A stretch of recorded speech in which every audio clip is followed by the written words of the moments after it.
Hello, everyone. Welcome back.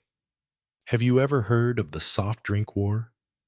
The never-ending battle between the world's two famous soft drinks, Coca and Pepsi. But where did it originate, and who was the first to create it? Listen to the whole story, and if you enjoy it, please like, share, and follow the channel to hear more great stories. Chapter 1. In the very first bottle, when sparkling water was just a boring experiment, before the name soda appeared on the signs of the first grocery stores in the United States, before the familiar pop of a can opening rang out as a signal of refreshment, even before the first bottles of Coca-Cola were set on a wooden counter in an apothecary, soft drinks, or more precisely, sparkling water, were merely a scientific pastime. A bit of acid, a little carbon dioxide, and a lot of curiosity that was enough to ignite a slow-burning journey lasting centuries. This story doesn't begin in America, but in Europe, and not in a factory, but in a laboratory. In the late 18th century, people had not yet conceived of anything called soft drinks. They had water, wine, beer, and a few concoctions touted as medicinal, most of them bitter, astringent, and uninspiring. But in a small corner of London in 1767, a man named Joseph Priestley did what he called without any clear purpose. Yet from that moment on, humanity began drinking fizzy water. He placed a bowl of water above a fermenting beer vat just to see what would happen. The result was water absorbing carbon dioxide from the fermentation process, producing what we call sparkling water. Upon tasting it, he wrote that it bubbled lightly and had a surprisingly pleasant flavor. Priestley did not call it soda or pop. He called it fixed air infused water. Boring. But that very boredom was the first step on the path that would one day lead to billions of bottles of soft drinks consumed each year. Yet Priestley had no interest in commerce. He was a theologian, a chemist, and a forgetful man. He quietly recorded his discovery in an old leather notebook, then moved on to other experiments. That invention lay dormant for several years until someone else picked it up, this time with business in mind. That someone was Johann Jacob Schweppe. A German watchmaker turned Swiss resident. He happened upon Priestley's work and thought, why not try selling this water? With the mechanical mind of a watchmaker, Schweppe built a device to pump CO2 into water, a carbonating machine. He named his product Schweppe's, and in 1783, the first commercial sparkling water brand was born.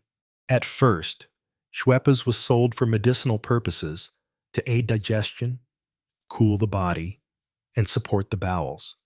Doctors prescribed this effervescent water as part of health regimens.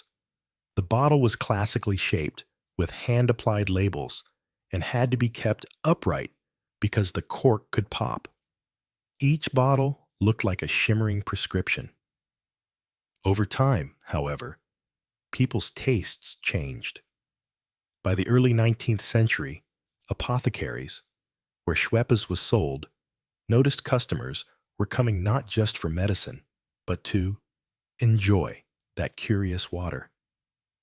Some pharmacists began adding flavors to the soda like lemon, strawberry, or ginger to make it more appealing. And so, from a health tonic, soda quietly stepped into the realm of pleasure. In the 1830s in the United States, drugstores began installing soda fountains on site. Customers came to drink as if at a cafe, sitting down to order a glass of lemon syrup soda or ginger ale. The soda jerked the server worked like an artist. They'd pull the tap, pour the sparkling water, add syrup, stir with a silver spoon, and hand it over as though it were a special cocktail. Thus was born the soda fountain, and with it, a new culture. Consuming soft drinks not for health, but for relaxation, socializing, conversation, sometimes even for courtship. By the late 19th century, soda fountains dotted America by the thousands, each offering dozens of flavors, from vanilla and root beer to mulberry and even violet. Yet among those hundreds of recipes, no one anticipated that one formula would transform the entire industry: Coca-Cola. In 1886, a pharmacist named John Pemberton in Atlanta, Georgia, was tinkering with a new beverage formula. A former Civil War medical officer who'd been wounded and addicted to morphine, he sought an alternative remedy. He blended extracts from coca leaves, ancestors of cocaine, cola nuts containing caffeine, sugar, and syrup to create a drink that was slightly bitter, slightly sweet, lightly carbonated, and had a mysterious aftertaste. At first, it was sold as a tonic for nerves and memory under the name Pemberton's French Wine Coca. When prohibition laws began to appear in Georgia, he was forced to replace wine in the formula with carbonated water.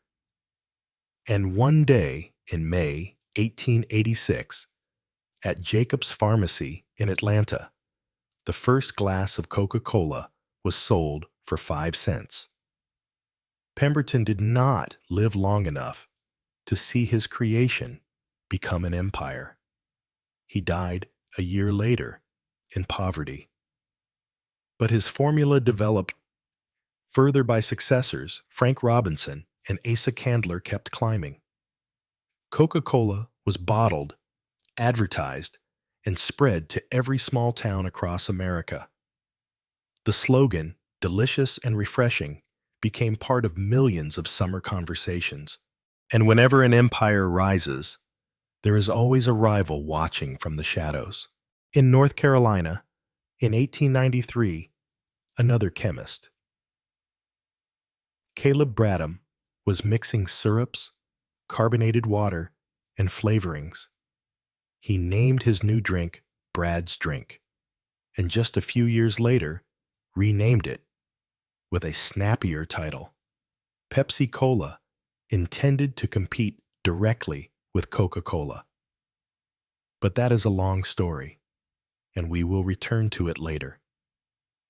For now, let us look back at the first steps of soft drinks when they were still a laboratory child, sold at apothecaries before soda bottles bore famous labels, and drinkers believed they were taking medicine. Those early days had a gentle quality. No advertising, no aluminum cans, no artificial sweeteners, just water, CO2, and a vague hint of flavor-like time drifting slowly by, leaving behind bubbles that rose and vanished, much like history itself, both present and faded. Like a cold soda on a long summer afternoon, when the very first drops of sparkling water touched humanity's tongue, they carried neither the sweetness of strawberry nor the rich taste of cola. They fizzed like a soft whisper in the night, not the call of joy, but an invitation from an unnamed world. And it took almost a century for people to learn what to call that sensation: a flicker in the mouth, a fleeting but addictive liveliness, like a memory of old summer days. By the mid-19th century, soda was gradually shedding its reputation as a health tonic. In small towns across the United States, especially in the Midwest and the South, The drugstore became the center of social life, not because people were especially ill, but because it was the place to sit down, order a glass of soda, and talk about the weather, the price of corn, or the neighbor's cow. While the doctor wrote prescriptions in the back, young men in the front played with straws and the frothy white foam at the top of a glass. Between 1850 and 1880, hundreds of soda recipes were tested. Some were made from herbs, some from dried fruits, some from bark and roots, but all were poured by the hands of soda makers, known by the familiar title soda jerk. That title was more than a job description. It was a symbol. Smooth-haired young men in their 20s, their hands swift, pulling the soda tap like typing on a typewriter. They were stage performers in everyday life. Each pull of the tap an invitation into a world of effervescence. And when a product left the fountain and moved onto the shelf, from fountain service to bottling, the soda world entered a new era. Coca-Cola, with its slim glass bottle curved like a classic dress, began mass production in the early 20th century. Before that, drinkers could only enjoy Coca at soda fountains. But in 1899, two lawyers approached Asa Candler, the man running the Coca-Cola Company, and asked for bottling rights. They were neither manufacturers nor wealthy, but Candler agreed. And that decision forever changed how the world consumed soft drinks. The first Coca bottles were hand-capped with wax-sealed wooden stoppers. Each bottle took several minutes to complete and was shipped in small wooden cases. Those early bottles varied in shape and were often mistaken for other products. But from the very first drops, Coca's flavor imprinted itself on the American psyche sweet, with a slight bite and a deep, lingering finish like the memory of an old song. Meanwhile, in North Carolina, Pepsi-Cola, the silent counterweight, was taking root. Caleb Bradham was not only a chemist, but also a shrewd businessman. He understood that soda was more than a product. It was an experience. He opened the Pepsi store, which sold Pepsi and served as a small community hub, complete with concerts, prize draws, and, of course, cold glasses of Pepsi. In the first 2 decades of the 20th century, both Coca and Pepsi grew, but in different ways. Coca focused on branding with images of refreshment, celebration, and friendship. Pepsi, on the other hand, emphasized value, offering more volume at a lower price and targeting working-class consumers. That difference was like a gentle economics lesson bottled in fizz. The 1910s brought a major turning point. World War I. Many sugar plants shut down, and soft drink production suffered. Pepsi, undercapitalized, went bankrupt in 1923. But Coca was large enough to weather the storm and even expand internationally. Coca-Cola appeared in Cuba, Panama, the Philippines, and most notably at U.S. military bases. Interestingly, Coca began to be seen as America in a bottle. While people in other countries still primarily drank tea, water, or spirits, Americans, wherever they were, always had Coca. In the years that followed, whenever U.S. troops were stationed somewhere, Coca-Cola often arrived as part of their culture on the move. In 1915, Coca-Cola held a contest to design a distinctive bottle shape. The result was the contour bottle, its curves reminiscent of a cocoa bean, even though no cocoa was in Coca. It made Coca instantly recognizable, even if broken, in silhouette or in darkness. a discreet genius with massive impact. At the same time, soft drink ads began appearing in newspapers, billboards, and even on matchboxes. Coca told stories: a smiling woman, a summer picnic, a glass of coca under midday sun. Those stories didn't have to be extraordinary, just familiar, and familiarity became habit. After its bankruptcy, Pepsi was purchased in the 1930s by businessman Charles Guth. He revamped the formula, focused on price, and launched the twice as much for a nickel campaign, same 5 cents, but twice the drink.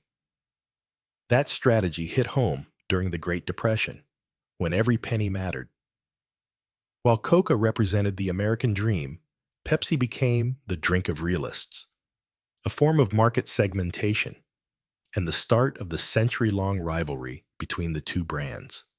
From the 1920s through the 1940s, soft drinks stopped being mere pharmacy products and moved onto streets, into movie theaters, restaurants, and schools. Children emptied their piggy banks for soda. Adults bought cases for holidays. And Coca, with its bright red, emblazoned the jolly, rotund Santa Clausan image, still mistakenly thought to be original today. In every town, a soft drink was more than a beverage. It was a symbol. An empty bottle set back on a worn wooden counter, still holding a few melting ice droplets, became an icon of an era. And when people began to form emotional bonds with brands, when children scrambled for collectible Coca cards, when Pepsi salesmen knocked on doors to place more cases, the soft drink industry ceased to be small scale. It became culture, history, the echo in an empty can, sometimes rolling in the breeze, sometimes lying silent under a table, a reminder of childhood. But the game was only beginning. On June afternoons, in a small Kansas town, you could often hear a pop, the sound of a metal-capped glass bottle opening, followed by a soft hiss, like summer sighing. Children gathered around the vending machine, dropping coins into the slot and holding out their hands, waiting for the cold, wet pour of soda to fall into their cups. That drink was more than a beverage. It was a reward for finishing one's homework, the perfect end to a long day spent running through the fields. It made people feel for a fleeting moment that life wasn't so bad, and no brand understood that better than Coca-Cola. After World War I, Coca proved it was more than just a soda company. It had become part of the American cultural identity. During World War II, Coca proactively supplied millions of free bottles of Coke to U.S. troops on every front from Europe to the Pacific. With each bottle, a soldier had a taste of home, whether he was crouched in a trench or aboard a destroyer. In 1943, General Eisenhower wired Coke's headquarters to request mobile bottling plants near the front lines. Within a few years, Coca-Cola had set up over 60 provisional bottling plants in various countries, both to serve the troops and to sneak into new markets.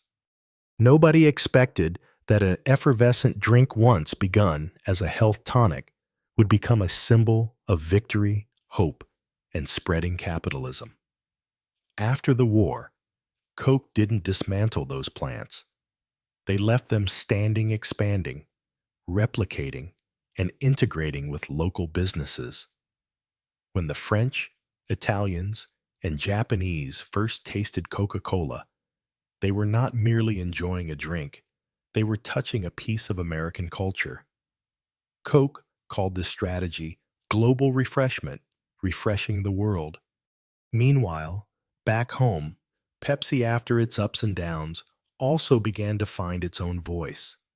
In the 1950s, it launched the Pepsi Generation campaign. It was the first time a soft drink brand spoke not just about flavor, but about people. They weren't selling a product, they were selling the image of a young, dynamic, confident generation, unbound by tradition. Pepsi didn't just want to be a drink, it wanted to be the voice of change. While Coca represented stability, tradition, and memory, Pepsi chose to symbolize youth and the future. One was a great old oak, the other, a budding sapling. One was the old wooden counter, the other, a sleek glass tabletop. In the decades that followed, the rivalry between the two brands smoldered like embers beneath warm ash. No bombs had exploded yet. No open battles had been fought. But every step, every billboard, every export crate carried the weight of silent competition. Coca continued its expansion in Asia, Africa, and South America, tying itself to sporting events, cultural festivals, and community art projects. It sponsored the World Cup, the Olympics, and global concerts. Pepsi, meanwhile, didn't sit idle. It targeted urban youth. Pepsi ads began featuring upbeat music, big-haired models, neon lights, and dancing crowds. They enlisted stars like Michael Jackson, Madonna, and later Britney Spears. Their message: choose Pepsi if you don't want to be like the old guard. If Coca was a handwritten autumn poem on parchment, Pepsi was an 80s synth pop track blasting from a cassette. And by the 1960s and 70s, both soft drink giants had spread to hundreds of countries. From small towns in Peru to megacities like Tokyo, from rural Kenya to Swedish supermarkets, you could always find a Coke bottle or a Pepsi can lying quietly in the fridge, waiting to be chosen. Yet, in expanding so widely, both began to face the same question: who was really winning? As ad campaigns grew bigger, marketing budgets soared, and consumption neared saturation in mature markets, Coca and Pepsi could no longer ignore each other. Not as friendly neighbors, but as two giants standing on the same boulevard, ready for open battle. In the late 70s, the branding war officially began, known as the Cola Wars. Like that last bottle cap popped off in a case, it was the moment we realized that soda born of dull experiments and quiet prescriptions had become part of the modern world. It was woven into childhood memories, summer TV nights, family dinners, and first dates. It fizzes not only on the tongue, but through history. A slow drip of cola down the side of an ice-cold glass is its own silent timeline. And when you take even one sip, you swallow an entire story spanning centuries. Chapter 2: The Bubbles That Burst, firing the first shots of the Cola War. When night fell over the crowded streets of early 80s New York, amid flickering neon lights and incessant car horns, an electronic billboard glowed silently above Times Square. Its simple message read, "Pepsi, the choice of a new generation." No roaring sound, no cannon blast. But at that very moment, when those words lit up, the war had begun. Not the Cold War, but the soft drink war, the Cola Wars. The 1980s were an era of change. The world grew faster, flashier, and seemingly thirstier. People began carrying soda cans in their pockets, setting them on their desks, and drinking while listening to music, watching TV, or driving. Soft drinks were no longer just beverages. They were manifestos. In that context, the two giants of the soda industry, Coca-Cola and Pepsi, could not stand still. For decades, Coca-Cola had reigned as the undisputed king. It was everywhere, from rural villages to urban centers, from America to Africa. A brand that didn't need to shout only to smile. Yet Pepsi, a brand that had gone bankrupt, once overlooked, had quietly been scoring points with young people. And in 1983, they launched a move that marketing history still remembers today, the Pepsi Challenge. In supermarkets and malls, Pepsi set up small booths where passers-by were invited to taste two unlabeled colas, simply A and B. Only after choosing their favorite did they learn that A was Coca and B was Pepsi, and most surprisingly preferred Pepsi. That blow not only embarrassed Coca, but terrified them, because it posed a dangerous question. If consumers couldn't see the label, would they still choose Coca-Cola? In 1985, Coca-Cola made perhaps the boldest move in its history. They changed the formula. Abandoning the familiar classic taste, they introduced new Coke sweeter and smoother, directly targeting the younger consumers who had favored Pepsi in the Pepsi Challenge. Company leadership believed it was an inevitable step. They held press conferences, rolled out TV commercials, and sent thank you letters to consumers. But they forgot one thing. Coca was more than a soda. It was memory. And memories aren't easily replaced. Within weeks of new Coke's launch, Coca-Cola's hotlines flooded with angry calls. Consumers were furious. They wrote letters demanding the old flavor back. A group in Atlanta even erected a memorial to the old Coke. Television shows mocked the company's decision. The press dubbed it the brand disaster of the century. Meanwhile, Pepsi celebrated.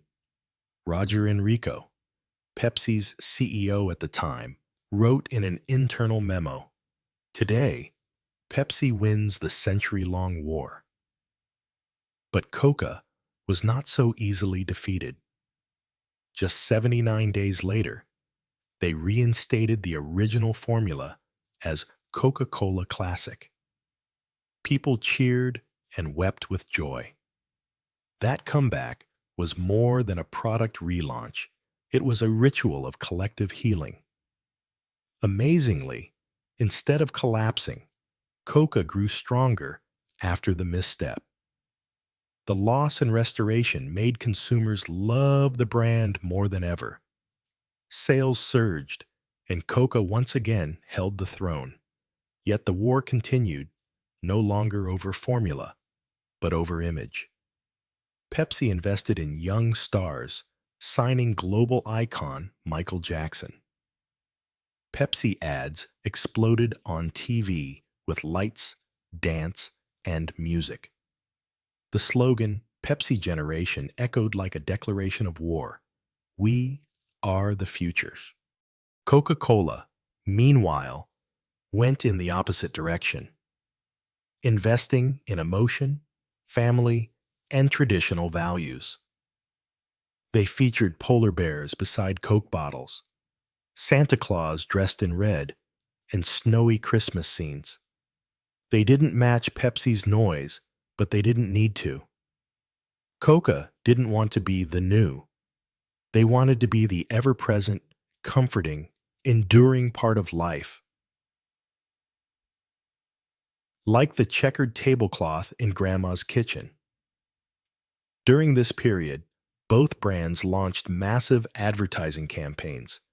They hired the world's top marketing experts, ran blind taste tests, and expanded into the Middle East, Eastern Europe, and Asia. They placed vending machines in schools, gas stations, and factories. Pepsi even struck deals with the Soviet Union, becoming the first Western soft drink sold in the communist country. They didn't just want to sell drinks, they wanted to become part of a changing world. Coca focused on consolidation, strengthening supply chains, acquiring smaller rivals, and investing in subsidiaries like Minute Maid and Fanta. They didn't want to race, they wanted to dominate. One was the nimble invader, ambitious and swift. The other, the old emperor, majestic and experienced, but no longer invincible. And so, amid the cans being popped open every second, the endless loops of ads on CRT TVs, and millions of fridges stocked worldwide, a bloodless but flavorful war continued in silence, one can at a time. By the late 80s, both Coca and Pepsi had reached global revenue peaks, yet they realized this fight would never end. And perhaps there shouldn't be a final victor, because the more they battled, the more they stood out. And the more they stood out, the more they needed each other. A strange war, where the rival was the very reason for survival. No war ever truly ends with fireworks. Nor does any soda can keep its flavor once it's opened. The 1990s closed the golden age of flashy advertising, Pepsi tastings on street corners, and neon-drenched plazas. Instead came a world in flux, quieter, more cautious, and more health-conscious. In small suburban homes across America, those who had once been the Pepsi generation were now parents. They no longer drank soda every day as teenagers did. They began reading nutrition labels. They watched sugar content. They asked, "Do you have a sugar-free version?" And thus, a new trend was born. Diet Cola, not invented in the 90s. In fact, Diet Right debuted in 1958, and Diet Pepsi appeared in 1964. But only when consumers became truly concerned about weight and blood sugar did these products find wide popularity. At first, diet sodas were seen as weaker versions of the originals. Gradually, however, they formed their own market, with distinct customers, mostly adults, women, and those on special diets. They didn't drink for pleasure, but to maintain a lifestyle. Coca-Cola responded by launching Diet Coke in 1982. Not a lighter Coke formula, but an entirely different recipe. Interestingly, Diet Coke didn't taste like classic Coca-Cola at all. Its flavor was closer to Pepsi's. It was a tacit compromise between taste and consumer demand. Throughout the 1990s, Diet Coke quickly became America's top-selling diet drink, outpacing Diet Pepsi. Coca also introduced variants like caffeine-free, cherry, and later Coke Zero, designed for those who wanted the original taste without the sugar. Meanwhile, Pepsi continued experimenting. They introduced Crystal Pepsi, a colorless, transparent cola akin to mineral water. The idea was intriguing. The reality was unconvincing.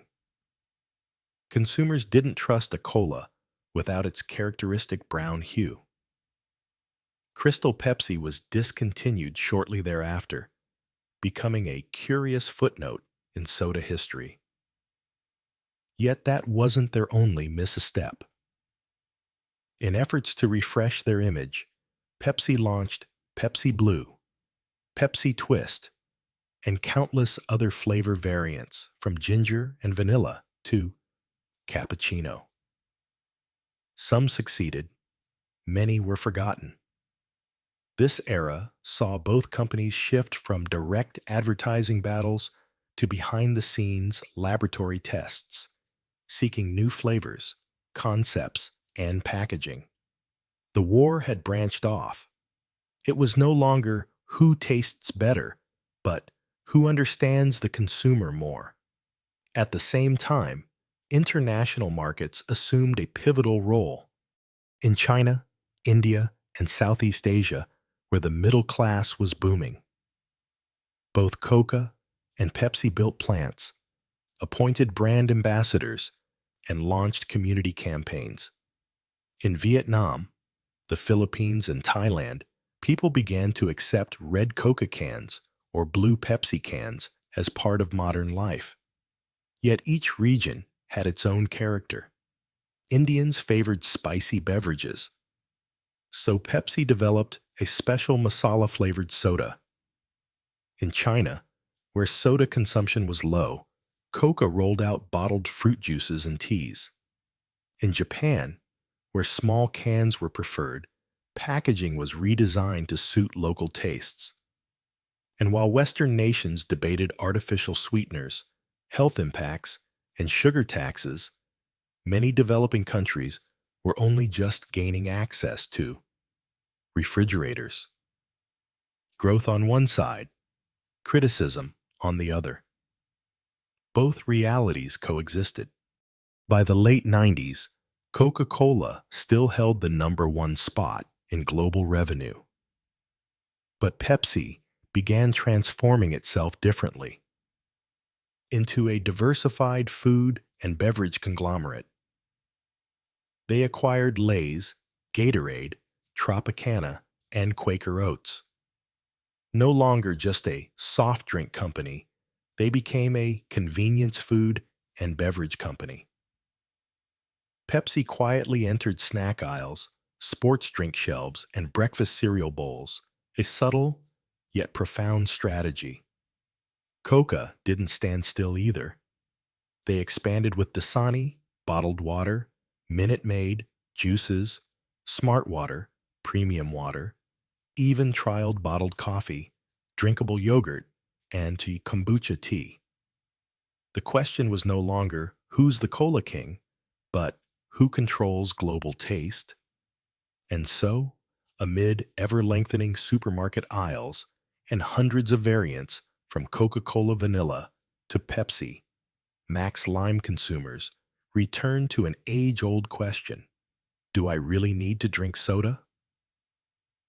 This was the moment when plain water, organic juices, naturally carbonated waters, and detox beverages emerged as new competitors. Health organizations warned about sugar, obesity, and heart disease. Some countries taxed soda. Schools banned it from cafeterias. Yet paradoxically, the more soda was criticized, the more it became entwined with nostalgia. A cold Coca on a summer afternoon. A Pepsi can opened in a movie theater. A Diet Coke on a desk beside a notebook and headphones. It wasn't just sugar. It was memory.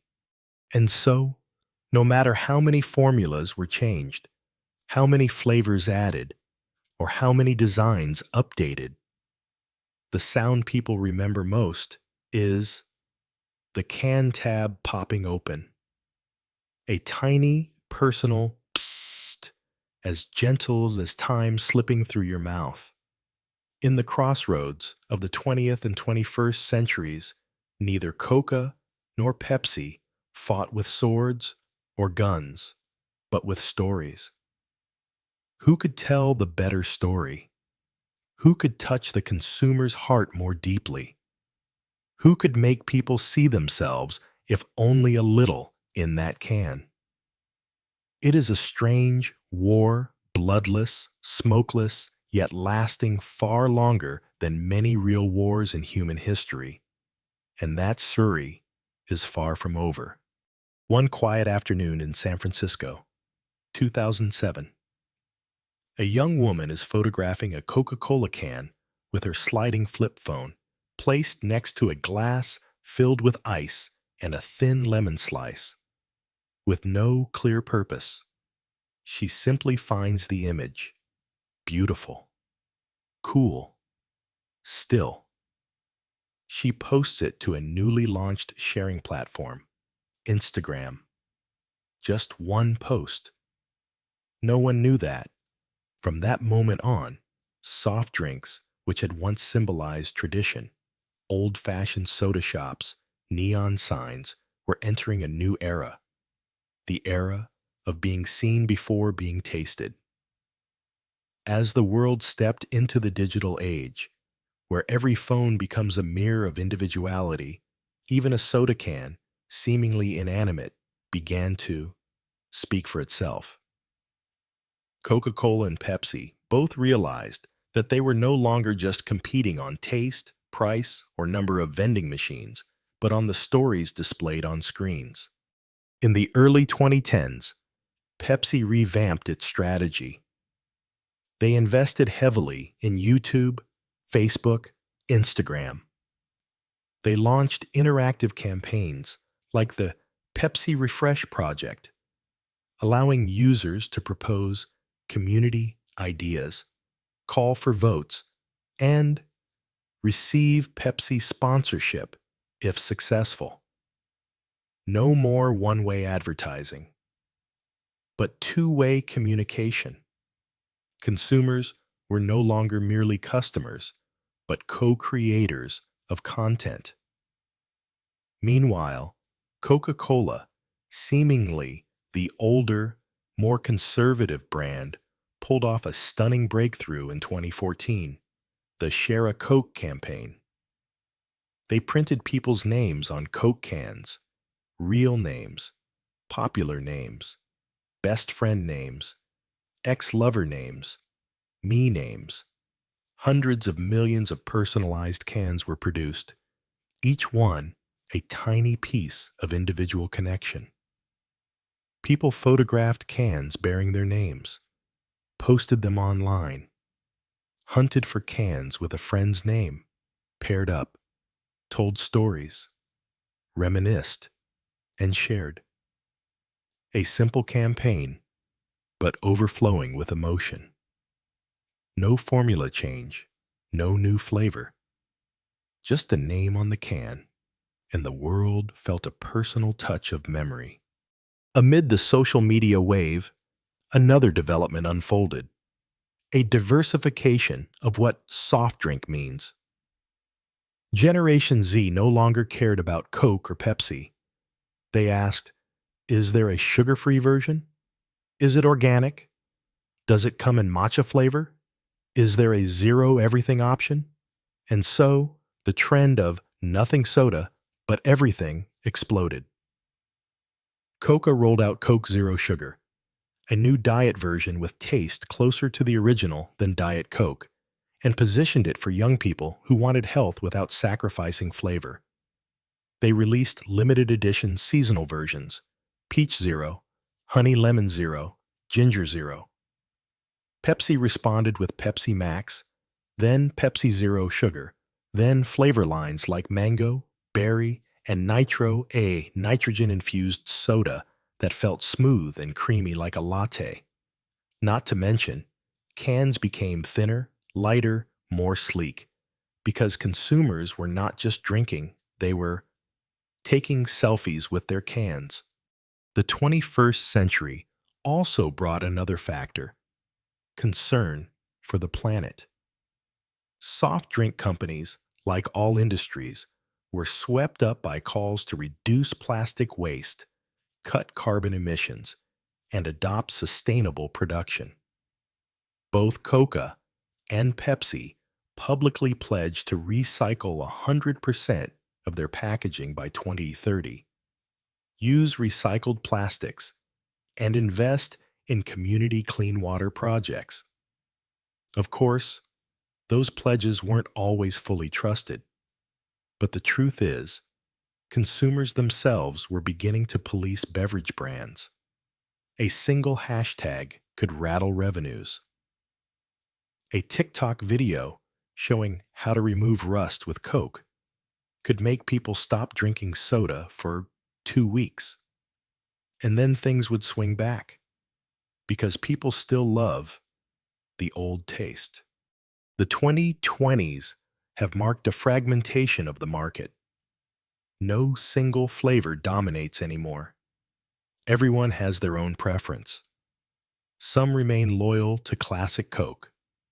Some have drunk Diet Pepsi since 1993. Some drink only kombucha. Some drink soda to film ASMR videos.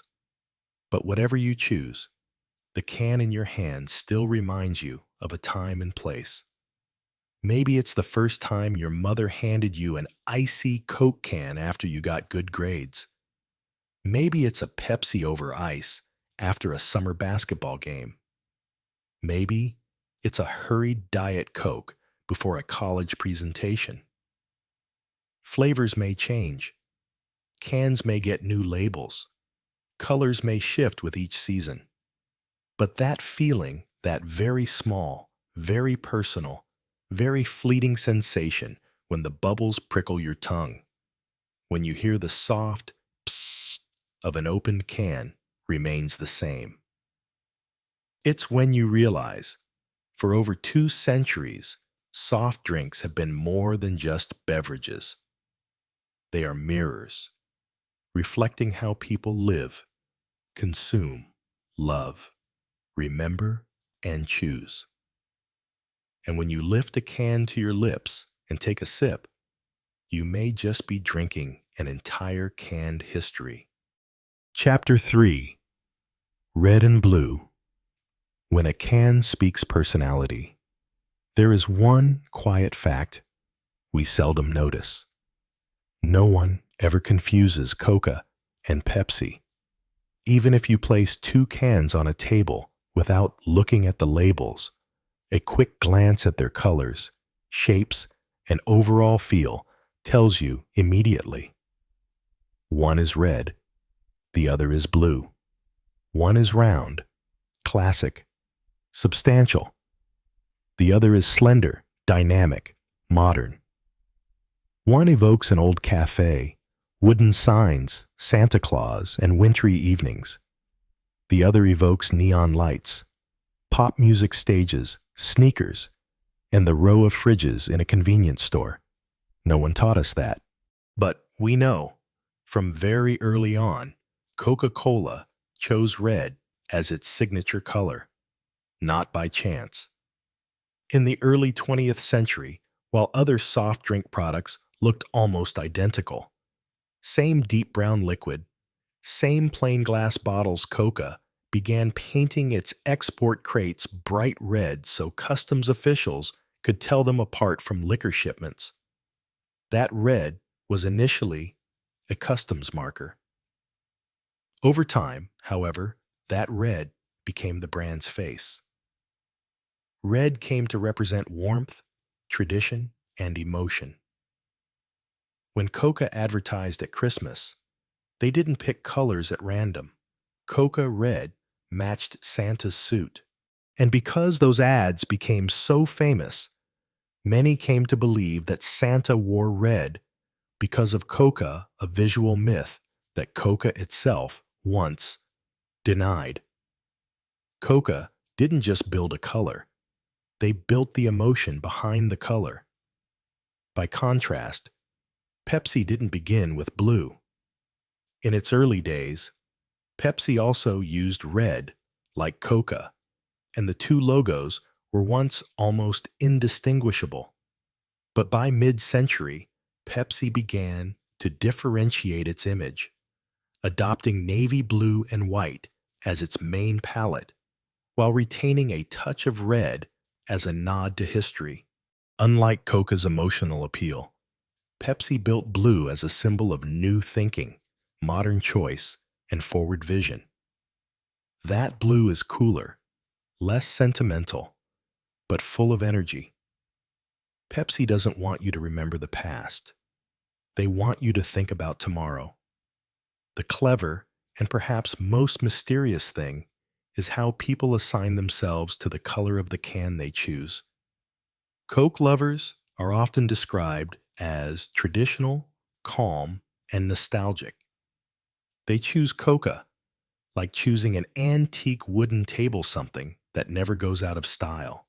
Pepsi drinkers tend to be curious, experimental, changeable, sometimes simply wanting something different. They pick Pepsi like picking a new pair of sneakers, something that signals I'm moving forward. Of course, it's not always like that. Yet it's strange that with just a can of soda, people feel they belong to a side. In sociological and marketing studies, Coca and Pepsi have often been cited as prime examples of brands tied to personal identity. The same product cola, but each brand tells a story through imagery that resonates differently with consumers. Coca advertises evenings with family, classic picnics, holiday dinners. Pepsi advertises pop music stages, athletic shoes, DJs, and bold creativity. Coca appears in classic films. Pepsi appears in music videos. Coca is the old-fashioned ice cream parlor at the end of the street. Pepsi is the food truck outside a sporting event. Then, with the rise of social media, those color camps became even clearer.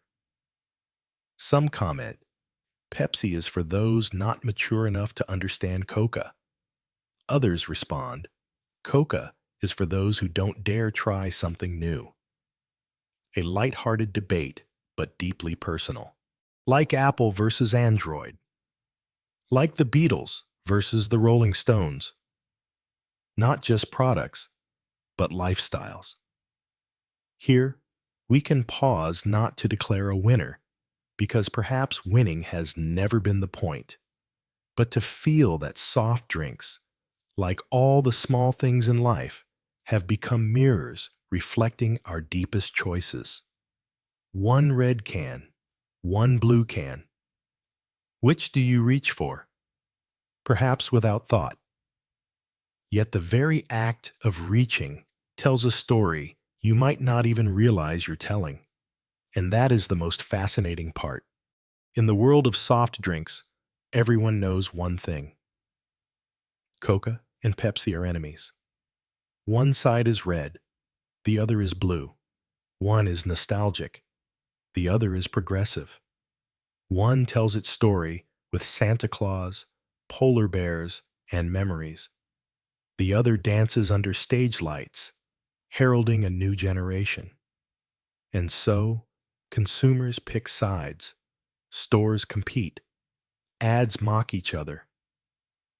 The story seems clear, an endless war. But what few notice is that Coca and Pepsi have never truly hated each other.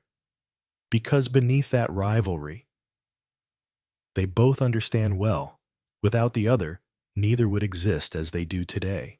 Let's start with an intriguing fact. They share a global supply chain. In many countries, Coca-Cola and Pepsi bottling plants stand side by side. They use the same suppliers for cans, plastic bottles, caps, even raw ingredients from the same chemical conglomerates. The very same trucks that carry Pepsi in the morning might carry Coca in the afternoon, distinguished only by their paint color. In numerous markets, both companies rely on the same distributors-dealers who sell both Coca and Pepsi, depending on regional agreements. At global conferences on packaging, environmental protection, and plastic waste reduction, representatives from both brands sit at the same table, append their signatures, and make joint commitments. They co-sponsor recycling programs, clean water initiatives, and even co-invest in logistics or commercial AI platforms. None of this appears on their cans. None of this features in their ads. But it happens every day. In 2013, when PepsiCo's CEO Indra Nooyi was named one of the world's most powerful women by Fortune magazine, a congratulatory letter was quietly sent to her office. Not publicized, not published. From whom? Muhtar Kent, then CEO of Coca-Cola. In that letter, he wrote, "Thank you for making this race worthwhile." Back in the 1990s, when a Pepsi plant in the Philippines was completely destroyed by a natural disaster, essential equipment was quietly loaned from Coca's warehouse, facilitated by the regional manager. No press coverage. Yet the local staff never forgot. In parts of Africa, where bottled soft drinks often serve as the only reliable source of clean drinking water, Coca and Pepsi have silently cooperated, each opening plants in different regions to avoid competition and ensure uninterrupted supply for local communities. No press conference, no marketing video, just doing what's right.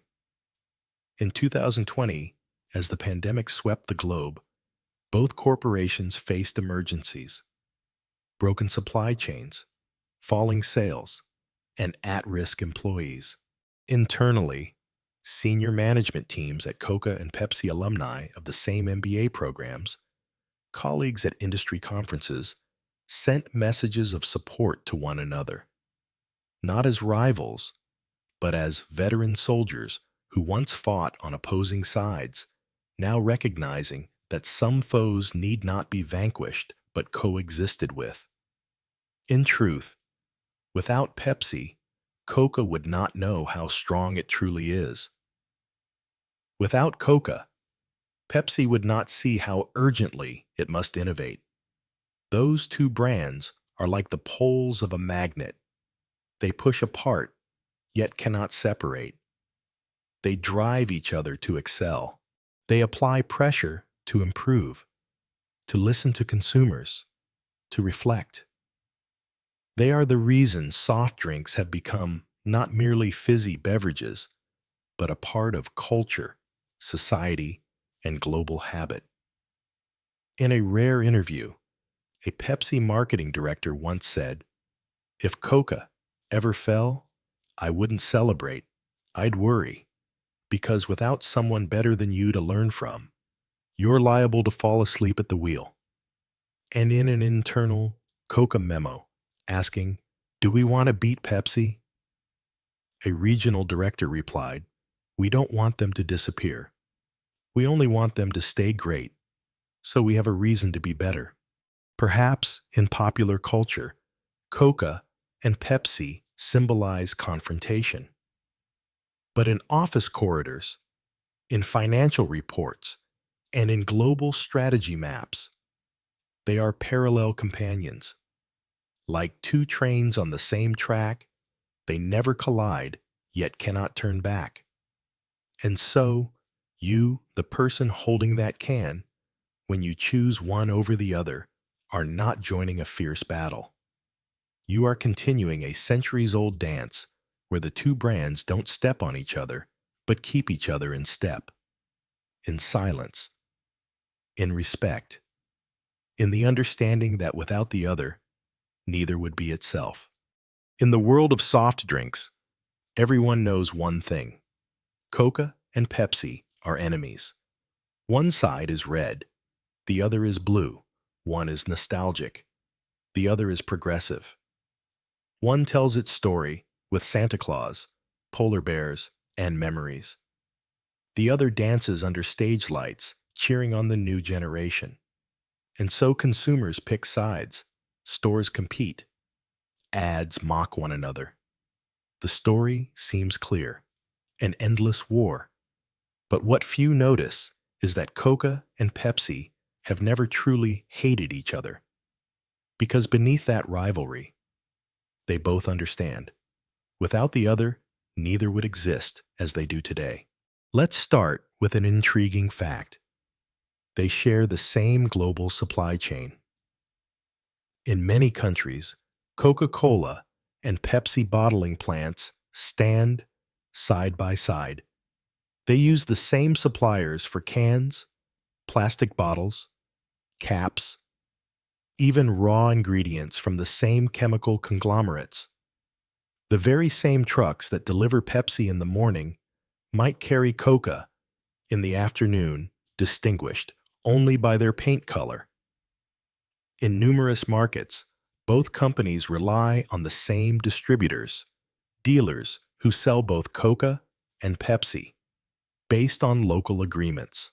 At global conferences on packaging, environmental protection, and plastic waste reduction, representatives from both brands sit at the same table, sign the same pledges, and make joint commitments. They co-sponsor recycling programs, clean water initiatives, and even co-invest in logistics or commercial AI platforms. None of this is printed on their cans. None of this appears in their ads. But it happens every day. In 2013, when PepsiCo's CEO Indra Nooyi was named one of the world's most powerful women by Fortune magazine, a congratulatory letter was quietly sent to her office. Not publicized, not published. From whom? Muhtar Kent, then CEO of Coca-Cola. In that letter, he wrote, "Thank you for making this race worthwhile." Back in the 1990s, when a Pepsi plant in the Philippines was entirely destroyed by a natural disaster, essential equipment was quietly loaned from Coca's warehouse, arranged by the regional manager. No media coverage, yet the local staff never forgot. In parts of Africa, where bottled soft drinks often serve as the only reliable source of clean drinking water, Coca and Pepsi have silently cooperated, each opening plants in different areas to avoid competition and ensure communities never face supply interruptions.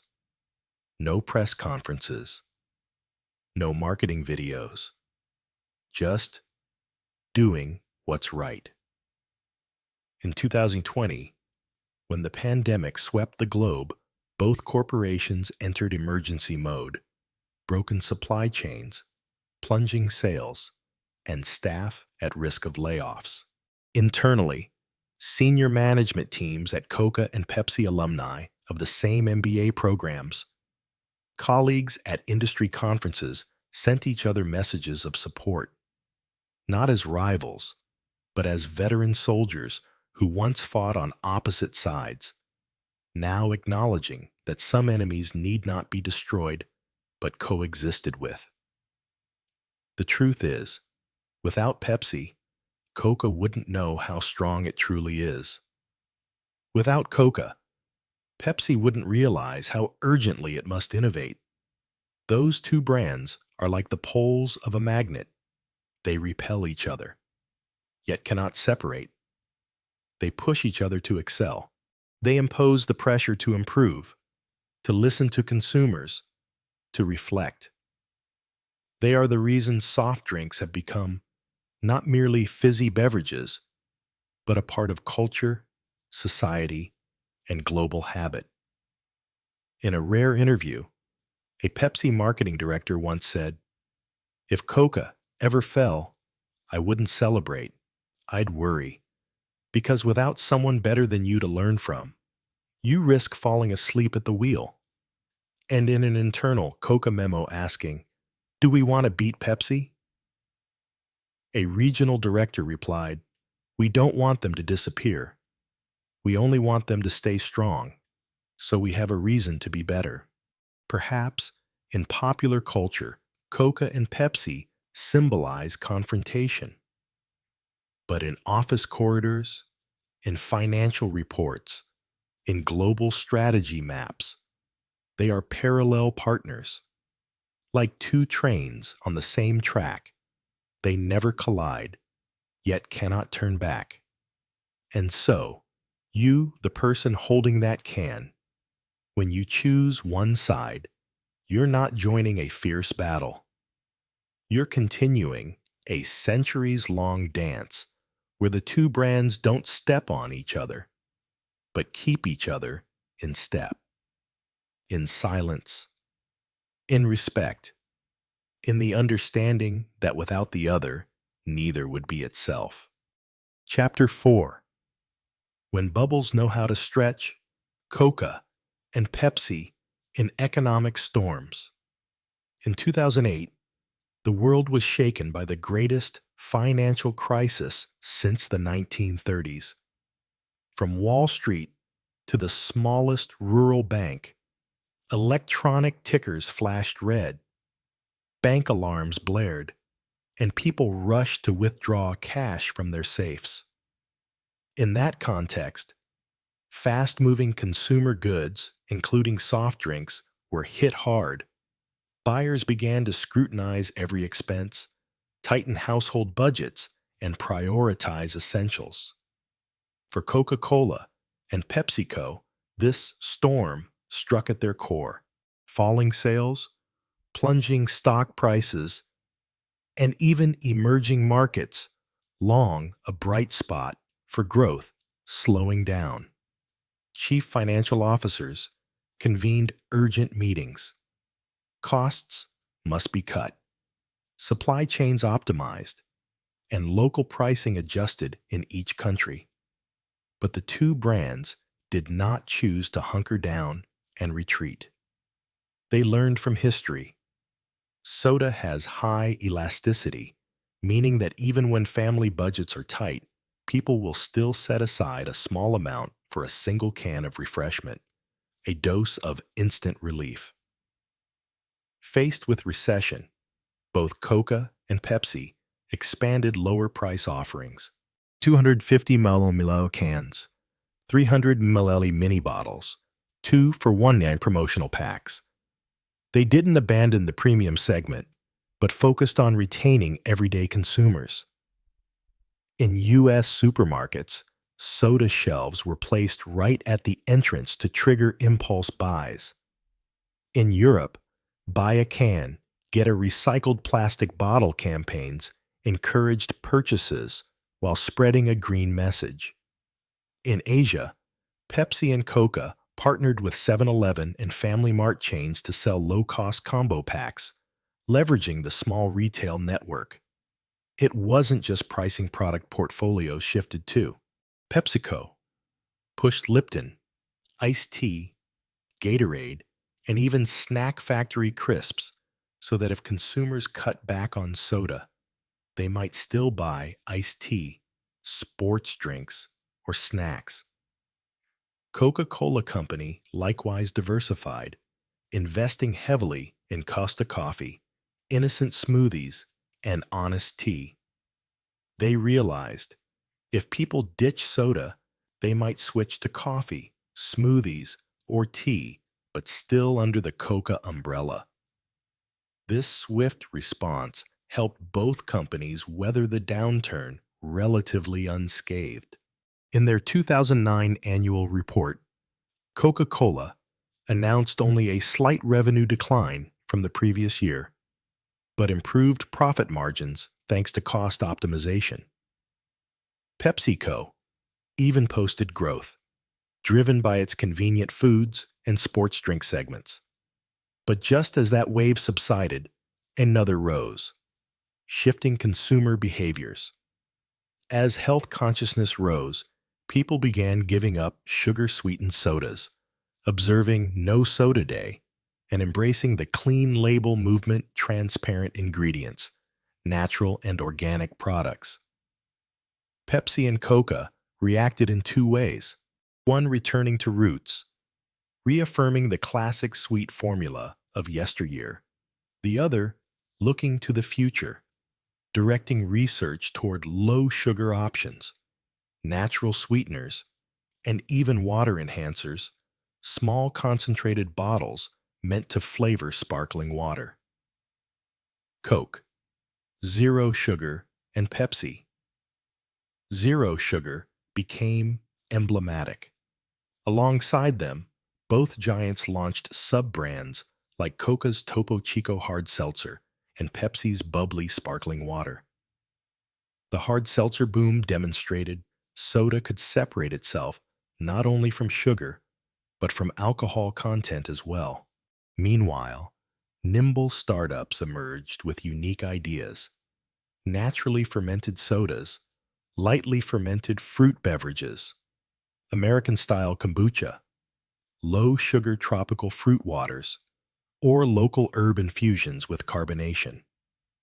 These smaller brands quickly attracted venture capital, selling direct to consumer via subscription boxes or e-commerce platforms. Faced with these agile challengers, Coca and Pepsi could no longer wage a can war. They had to collaborate, invest in, or acquire them. Coca bought Topo Chico, the long-standing Mexican seltzer brand, to expand its sparkling water portfolio. Pepsi invested in Bubbly, its own sparkling water line, under the Uncola strategy to conquer the no-sugar market. Both launched internal incubators, Coca-Cola Founders, and PepsiCo Labs, to support startups, spur innovation, and stay fresh in consumers' eyes. No longer complacent giants, they now lead market frontiers, listen to the smallest ideas, and recruit creativity.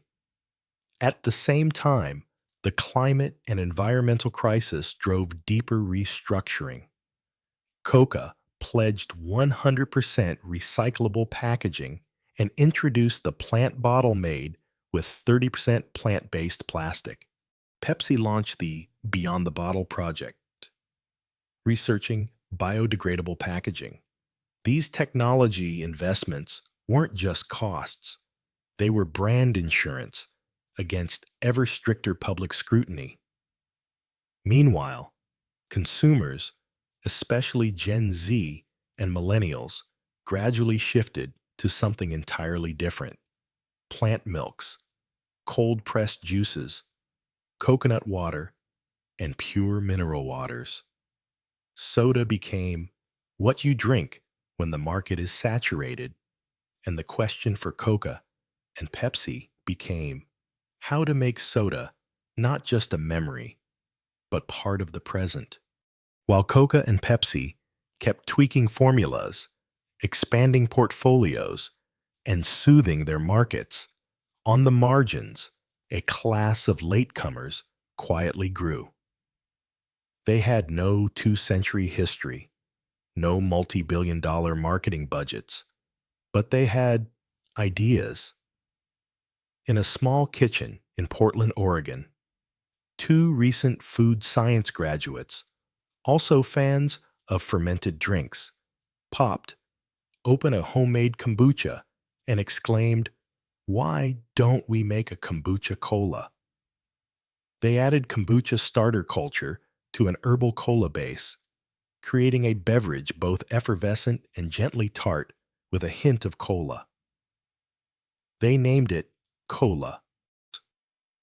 Though initial batches numbered only a few hundred bottles, the product quickly fetched double its price at the local farmers market.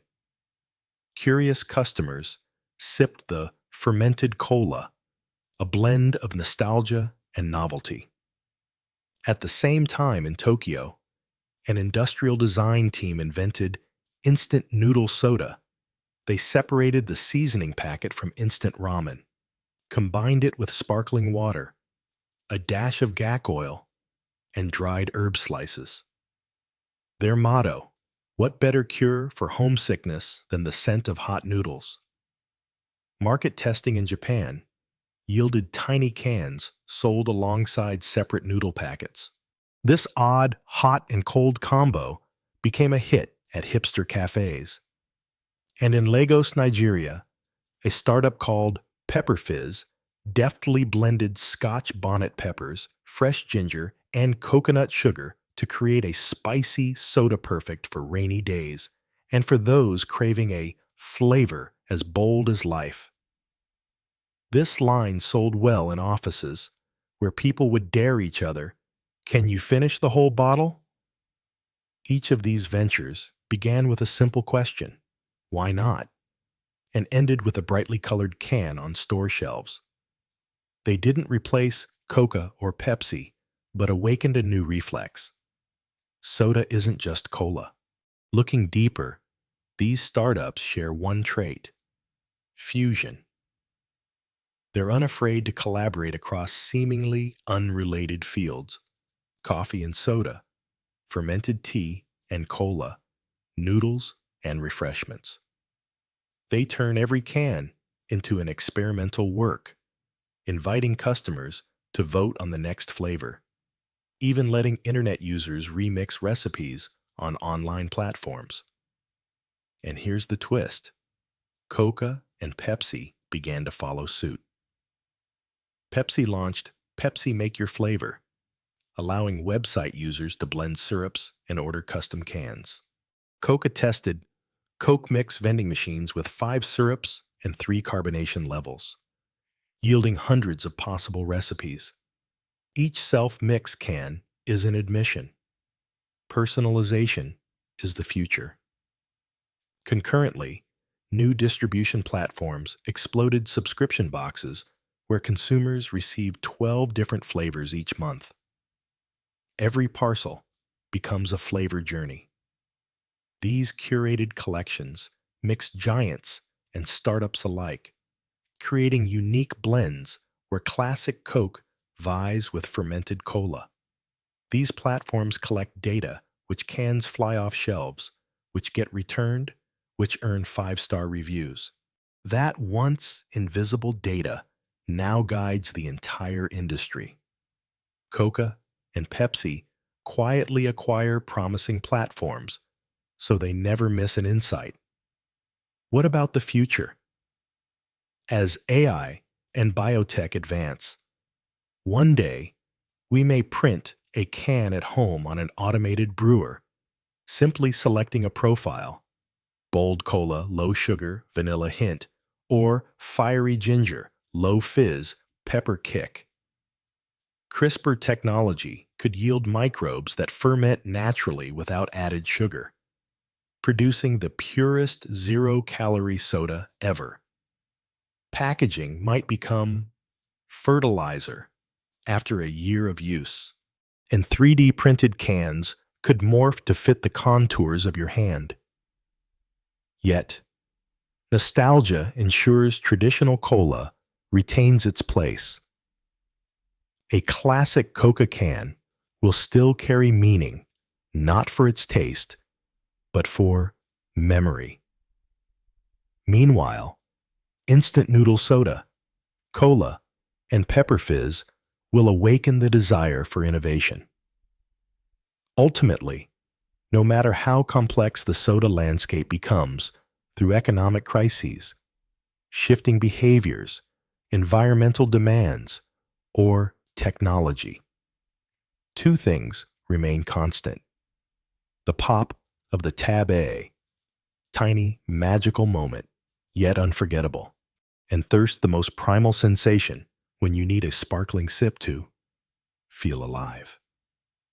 And it's thanks to those daring latecomers asking, why not, that the entire industry can reinvent itself, listen anew to consumer desires from the classic to the future. After decades revolving to the rhythms of the global economy's ups and downs, from the 2008 crisis to the diet and sugar-free wave, and then to the bold startup era, both Coca and Pepsi have drawn one truth: soda bubbles know how to stretch, but they also must know when to deflate in order to rebuild. They understand that revenue is merely a number, while consumer trust is an invaluable asset that must be nurtured through worthy choices, from time-honored recipes to the boldest new flavors. The key point lies not in who is bigger, but in who knows when to step back in order to leap forward. In crisis, both brands chose not to dive headlong into a price war, but prioritize maintaining quality, expanding sub-brands, and partnering with one another to cut costs, from sharing warehouses and distribution to making joint environmental commitments.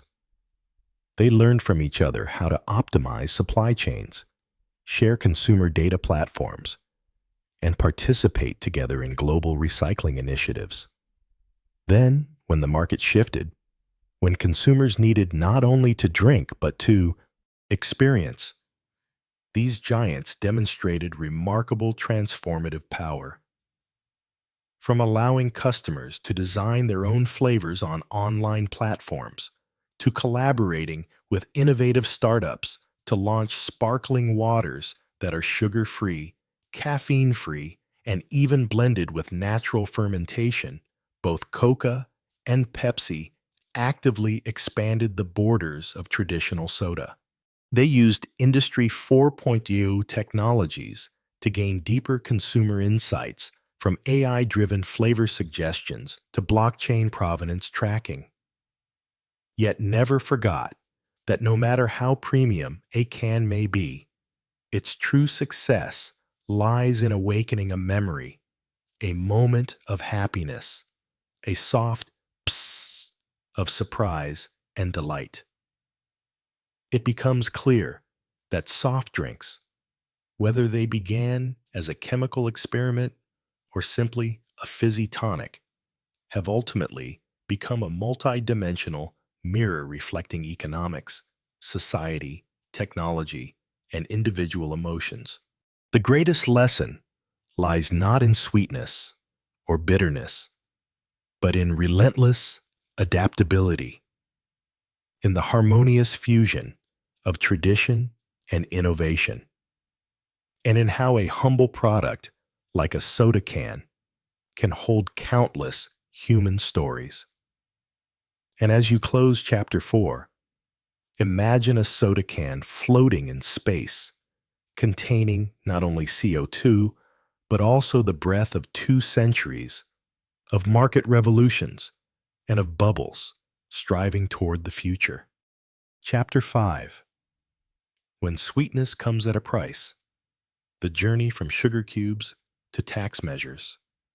In the pale sunlight of a misty morning, the pristine white sugar crystals, once regarded as a sweet reward for the palate, began to carry a pressing question. Are we drinking too much? The journey of soft drinks from tiny sugar cubes to gleaming cans has brought countless consequences beyond mere sales figures. While CO2 bubbles still gently burst on the tongue, alarming statistics about obesity, diabetes, tooth decay, and public health burdens loom behind them. And as awareness of community health grows, authorities worldwide have been forced to ask, should we tax soda? The story began in the late 1990s when several U.S. studies first reported a link between sugar consumption and rising obesity rates. Data from the Centers for Disease Control and Prevention, CDC, showed that 3 in 10 adults were obese, with a significant portion attributed to excessive soda intake. Researchers didn't just count Coca or Pepsi cans.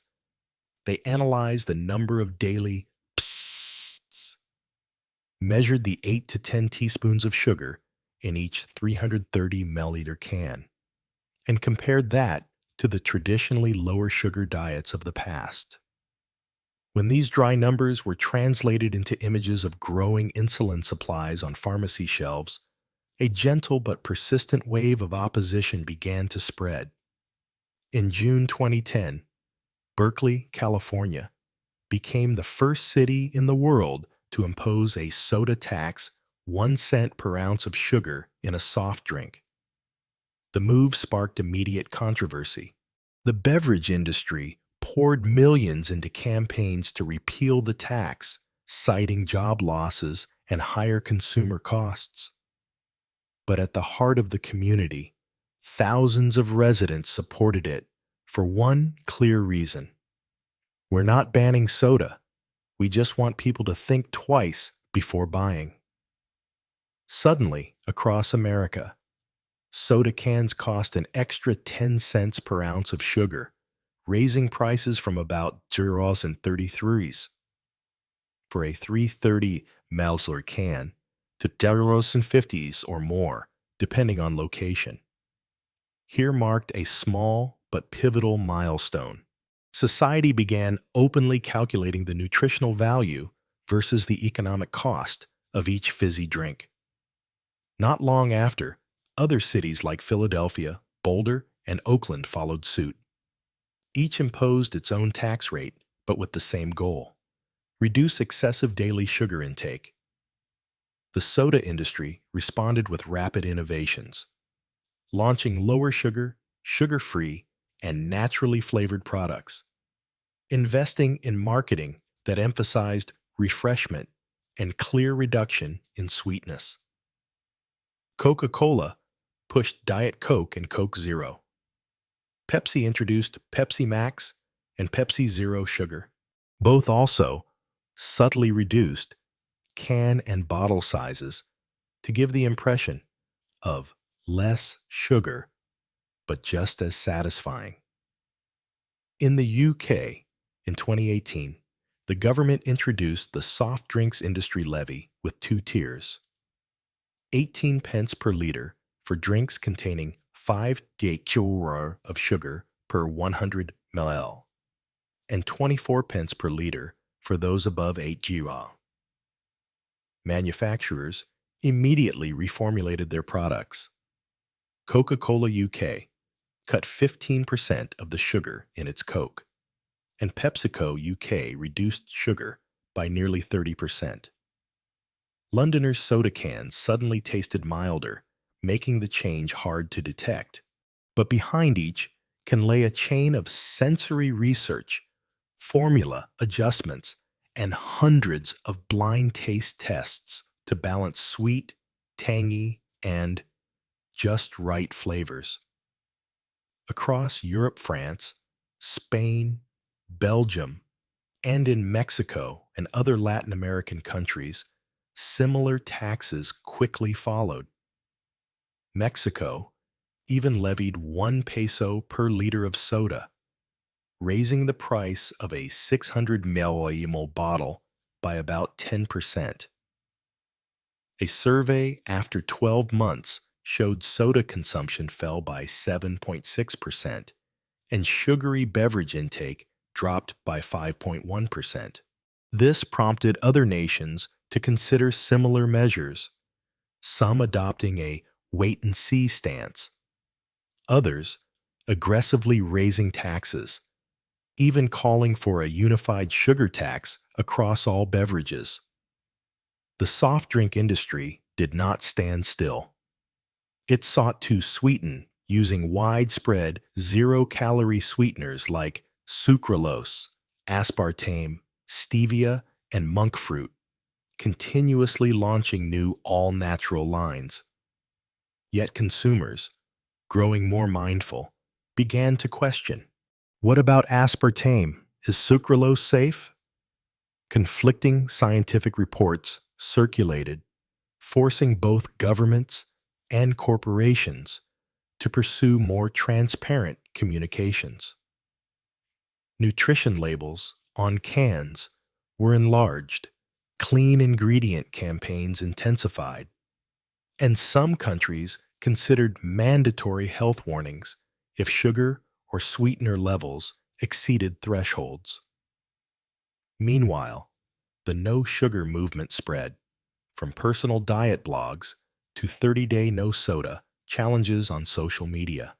Participants shared before and after weight loss photos, described the emptiness of giving up their favorite cans, then celebrated newfound energy. They did not call to boycott Coca or boycott Pepsi, but to boycott excess sugar. And this shift compelled the soda industry to engage not only with governments, but directly with consumers as individuals. Looking back over 2 decades since the first soda tax, one thing becomes clear. Each can of soft drink is no longer just a beverage. It is a symbol of a society that measures sweetness, an economy sophisticated enough to tax taste, and a consumption culture unafraid to pay the price for better health. As Chapter 5 Part 1. Closes. The bubbles on your tongue carry not only sweetness, but also reflection on the true value of each fizzy sip. As soda cans were repriced by taxes and by consumers' own consciences, a simmering movement emerged among small online groups. Not a total boycott of soda, but a giving up together. No soda together. They didn't shout tense slogans or use harsh marketing tactics.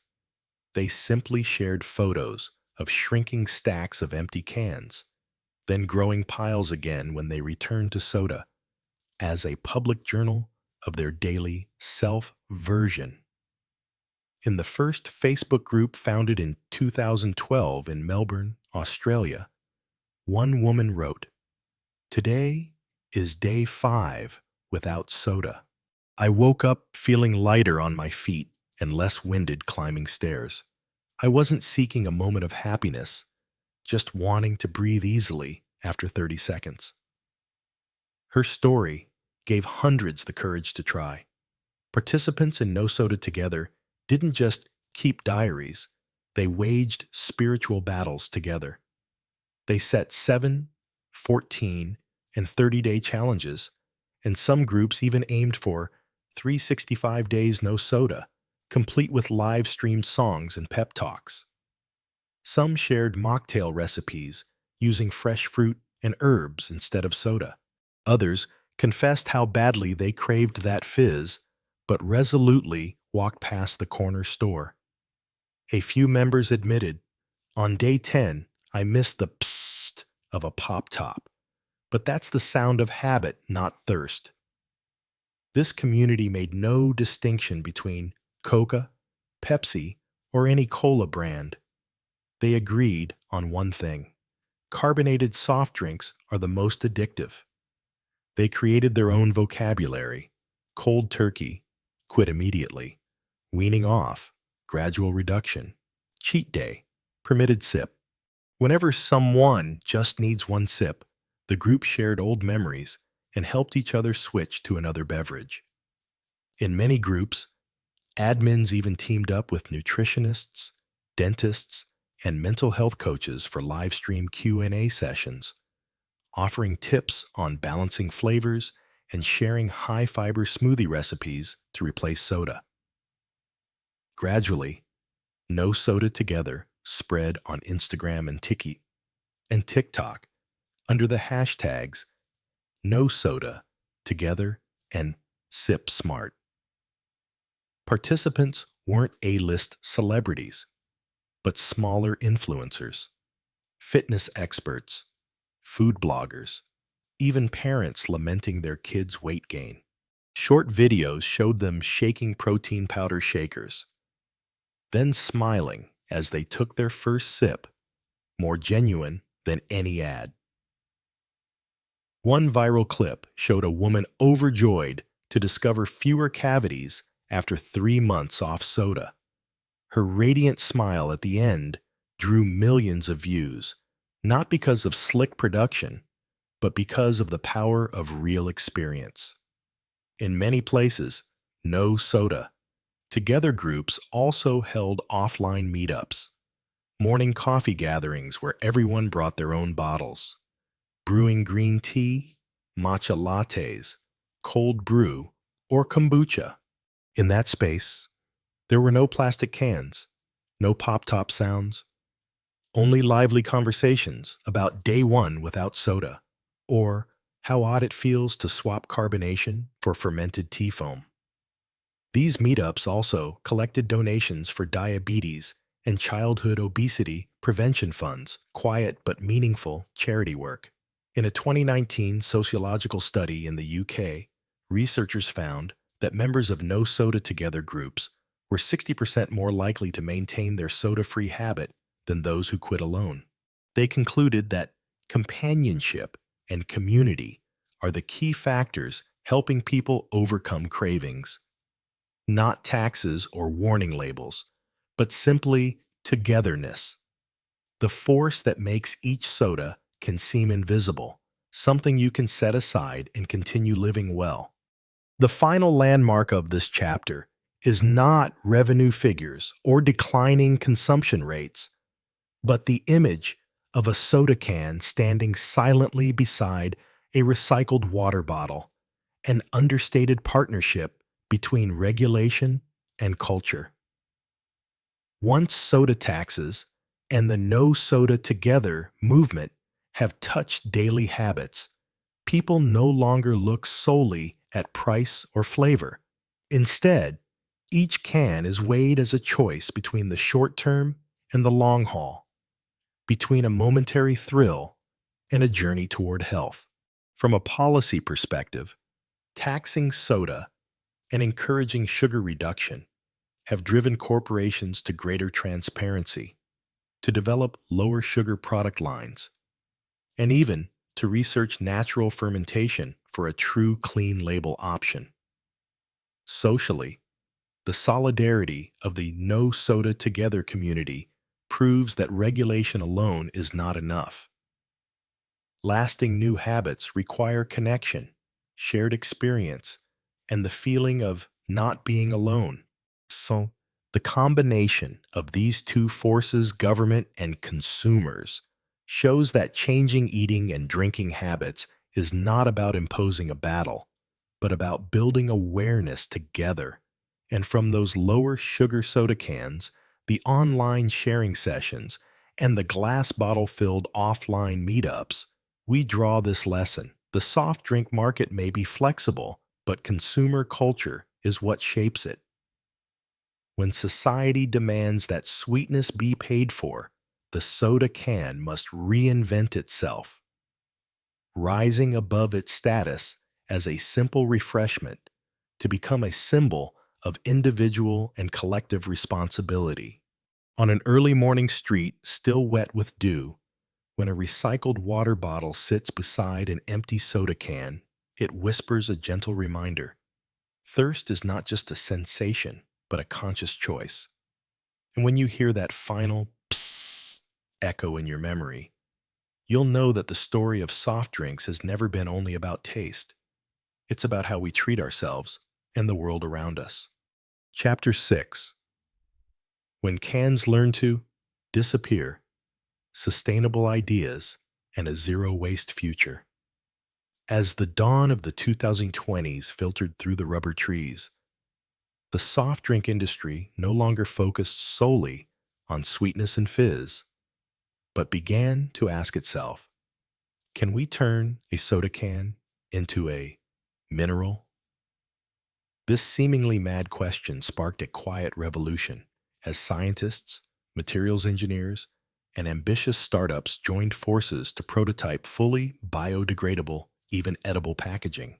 From plant bottles made of recycled plastic to ultra-thin shale composite cans, every innovation carried the ambition to return the forest to the trees and keep our oceans free of debris. The journey began cautiously. Some brands produced bottles from PLA and industrially compostable bioplastic. But landfill conditions differ greatly from labs, and those PLA bottles often lingered like ordinary plastic waste. Undeterred, a team at MIT shifted to seaweed-based materials. They fermented red algae, blended it with specialized enzymes, and cast it into a thin, durable, water-resistant film, strong enough to hold carbonated drinks, yet able to biodegrade in weeks in a natural environment. The first Sea Can launched in 2023. Though still somewhat brittle and limited in fill volume, it opened the door to truly edible cans. If discarded, the seaweed casing feeds fish and microbes, leaving no plastic trace. Cans didn't escape rethinking either. A Swedish company unveiled Edible Pack, a blend of potato starch, brown rice flour, soybean powder, and natural binders, pressed into a shell 3 times as thick as a standard aluminum can. lined inside with beeswax to hold carbonation for up to 30 days. After drinking, you can microwave the shell until it puffs into a crispy snack with a mild cereal sweetness. Limited releases in Stockholm and Copenhagen drew rave reviews. People were thrilled to munch on their edible soda can. Alongside new materials, recycling technology advanced rapidly. Germany's Cash for Cans 2.0 system uses IoT and blockchain. Each can deposited in a reverse vending machine is weighed, chemically analyzed, recorded on the blockchain, and routed to the nearest recycling plant. Users earn points redeemable for sugar-free drink coupons or education fund donations, a green incentive that's both practical and exciting for eco-minded consumers. Coca and Pepsi joined the fray. Coca-Cola partnered with an Israeli startup to develop Algae Can, a spirulina-infused shell that biodegrades in 90 days or converts to mineral-rich compost. PepsiCo piloted Paper Bottle, a paper-based bottle coated with a biofilm barrier, suitable for both carbonated drinks and juices, minimizing plastic use. Though production costs doubled, both companies bet that the green premium would gain consumer acceptance. Yet a sustainable future demands more than packaging. It requires end-to-end transformation from production to consumption. Concepts like carbon-neutral soda, offsetting all CO2 emissions from manufacture and transport by reforestation and carbon capture are underway at Pinnacle Springs in New Zealand, where wind and solar power run the plant. Costa Rica's Zero Waste Factory reclaims every byproduct: citrus peels distilled for essential oils, spent mash turned into animal feed, rinse water used to irrigate nursery plants. Culturally, these eco-friendly bottles and cans have become declarations of our age. Unboxing a sea can, boasting, "I've eaten 30 edible packs."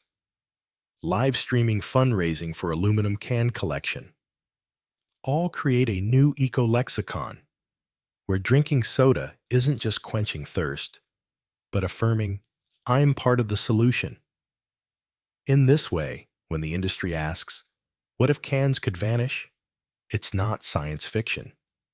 It's the blueprint for a future where every fizzing sip echoes both our tastes and our responsibility to the planet.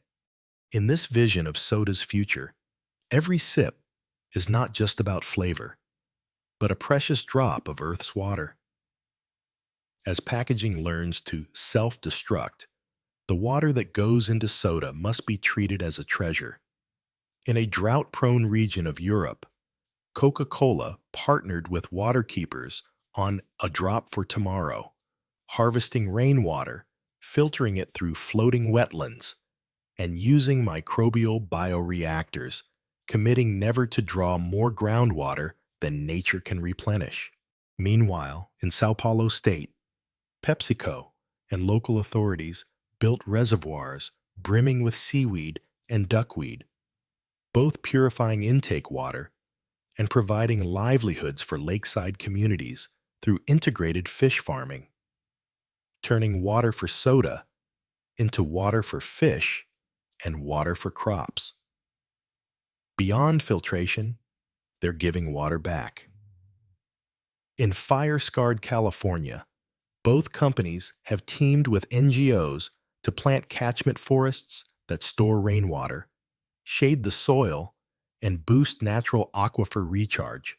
Every shipment of soda carries a QR code linking to a live digital map, showing exactly how many liters of rainwater have been conserved through a portion of the profits. As you drink your can, you can trace your water flowing back into the forest, into underground springs, and eventually into the next generation's soda. From syrup byproducts feeding tilapia to spent peels and pumice dried into livestock feed, to spent coffee grounds enriched with citrus oils becoming nursery fertilizer, there is no waste, only tomorrow's ingredients. The supply chain transforms into an ecological cycle in which each link, from sugarcane field to the can in your hand, is interconnected. On the technology front, AI does more than suggest your ideal flavor. It also optimizes shipping routes to minimize empty truck mileage and balances warehouse temperatures to conserve energy. IoT sensors in Western Australia monitor soil moisture in real time, automatically adjusting rainwater capture so soda plants never deplete the landscape's natural reserves. A can on the shelf thus becomes more than a product. It embodies cutting-edge resource stewardship, where craving soda means committing to protect forests and water. In the eyes of consumers, soda is no longer just a beverage. It stands as proof of responsible drinking. It justifies the green premium they willingly pay for water conservation and ecosystem regeneration. It bridges the gap between quenching thirst and safeguarding the planet. A vision of soda cans that vanish and precious drops of water. Now, let us look to the future, where every fizzing bubble is not only a taste experience, but also a milestone in the memory of a sustainable journey. When the next generation enjoys a sea can that's gentle on the seas, they're not just savoring flavor, they're inheriting the story of revived mangrove forests, of every single raindrop captured, and of human ingenuity turning byproducts into vital resources. In our collective memory, soda once symbolized summer vacations, friend reunions, and fleeting moments of exhilaration. Now, it will stand for responsibility and hope. An edible pack can puff to a crisp alongside a smoothie reminds us that waste can become nourishment. The crystalline waves of Topo Chico attest to water source restoration. And every paper bottle, algae can, or plant bottle will mark an industry's transformation. Across the globe, people share tales of Zero Waste Soda Day, one day each year, when no aluminum, can, or plastic bottle is discarded. Instead, households swap reusable water bottles, schools host biomaterials exhibits, and businesses pledge no waste in their supply chains. In that world, soda cans still appear, but as cans of the future, made from seaweed, biodegradable paper, or instantly compostable composites. Technology will keep advancing. Next might be cans that self-disintegrate moments after your sip, their residual bioculture feeding lichens, or home-on-demand soda systems where you press a button, a 3D printer forms the can, custom mixes your flavor and sweetener to your biology, and then immediately recycles the packaging.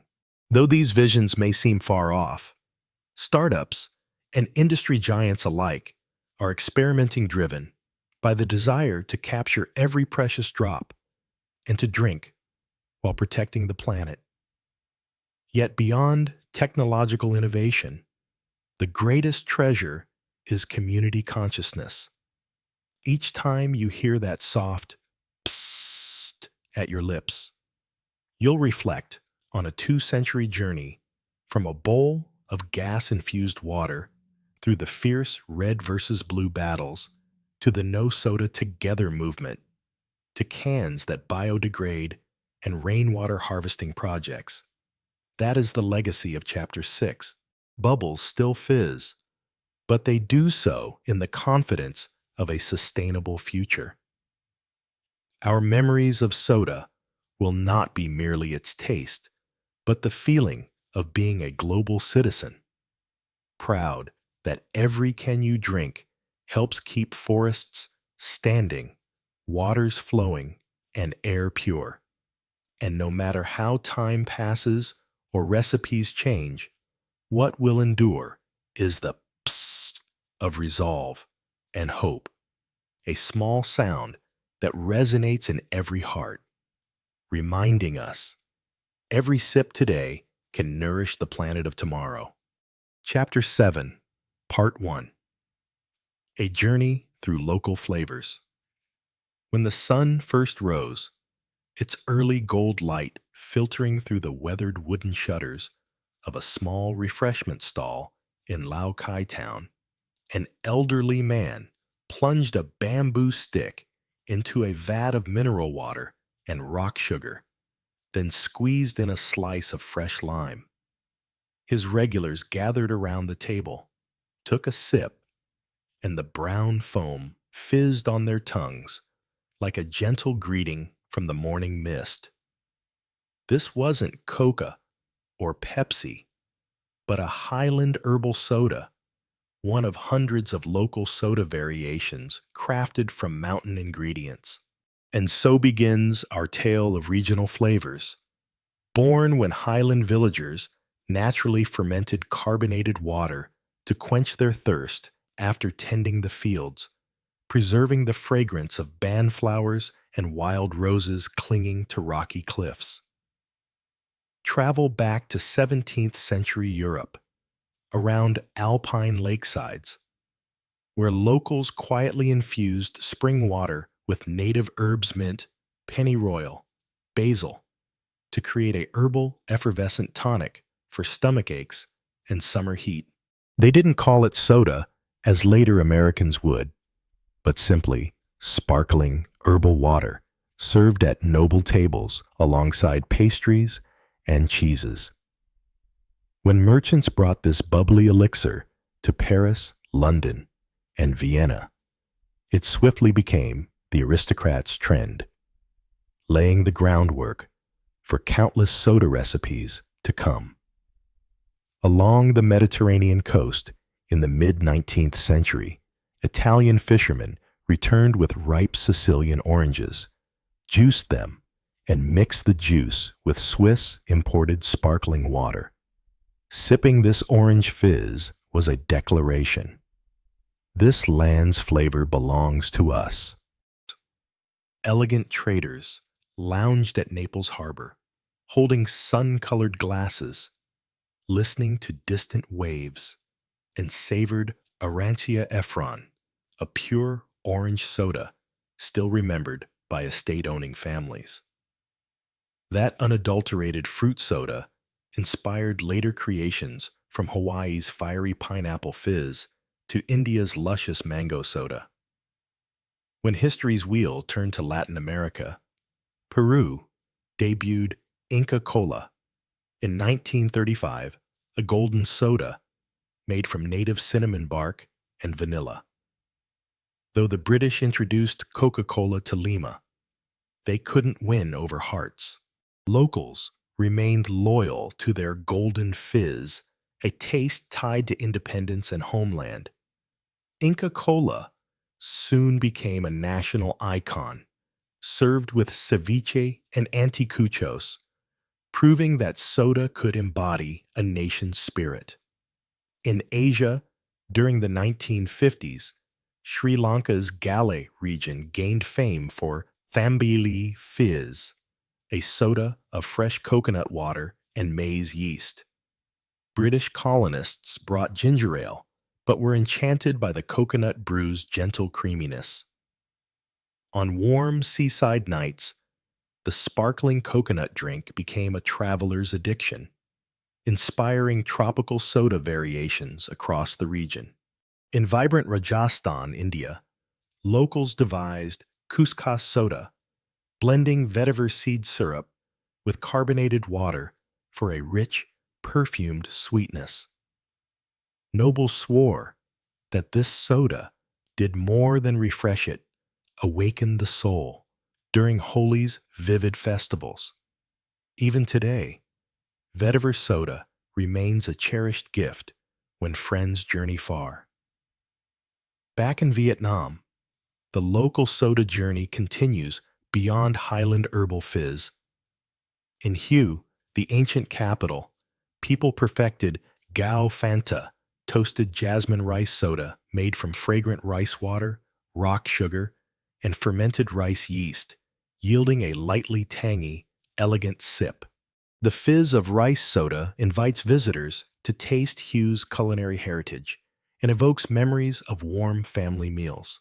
In the Mekong Delta's waterways, sugarcane soda is livened with pandan leaves and young pomelo leaves, creating a uniquely aromatic drink indispensable at weekend gatherings. Though every region, however distant, tells its own soda story shaped by customs, religion, terrain, climate, and indigenous produce, local sodas persist as cultural artifacts alongside the global might of Coca and Pepsi. They remind us that soft drinks are not merely thirst quenchers, but bearers of regional memory. Yet, in our globalized age, localization often merges with innovation. The Japanese infuse yuzu into soda. Mexicans rim glasses with tajin. Brazilians steep wild Amazon mint in Topo Chico. Local flavors no longer stand alone but intermingle like a great soda ocean fed by countless unique streams.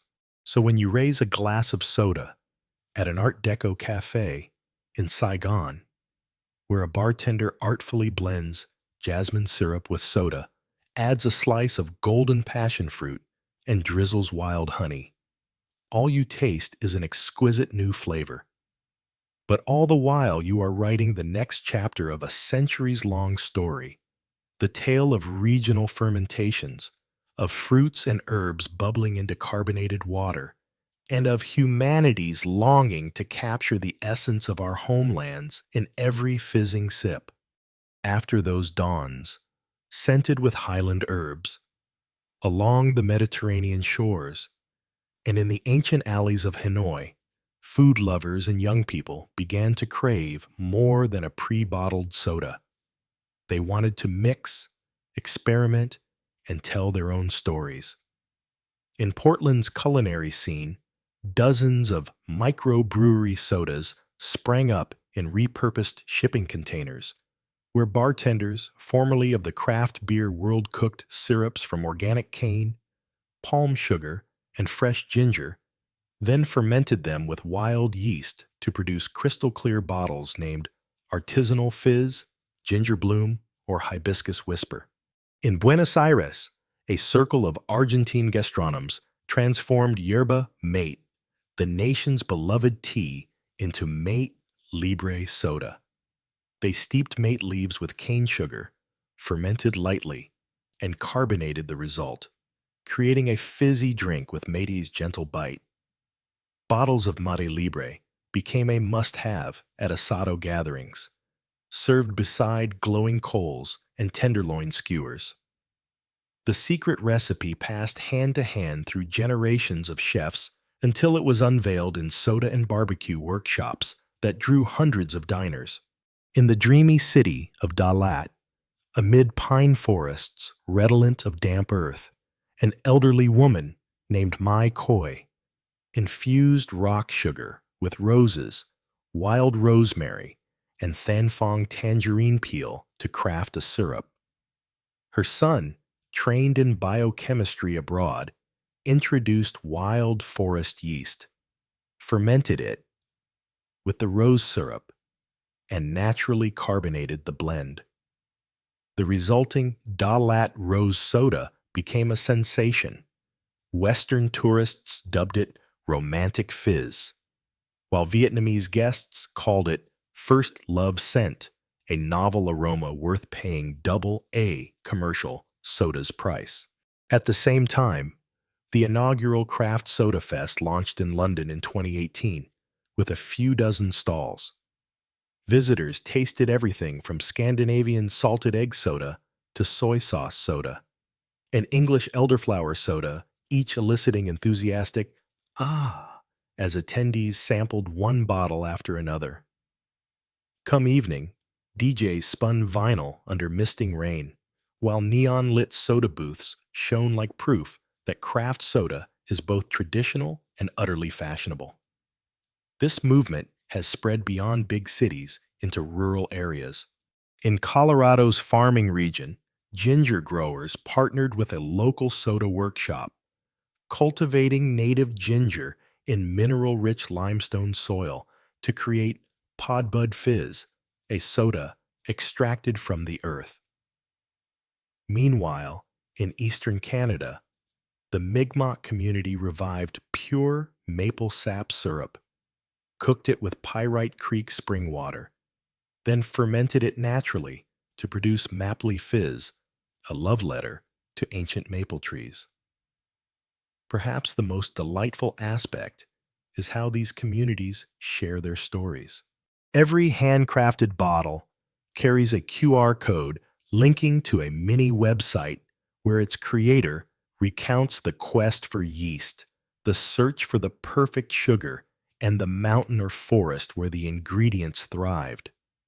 Consumers become active witnesses to a region's tale and their own memories. I remember my first hibiscus whisper in my college courtyard, listening to my favorite band's first song. I recall biting into a green apple soda cider at a country fair. I remember losing myself in mate libre at that beach party.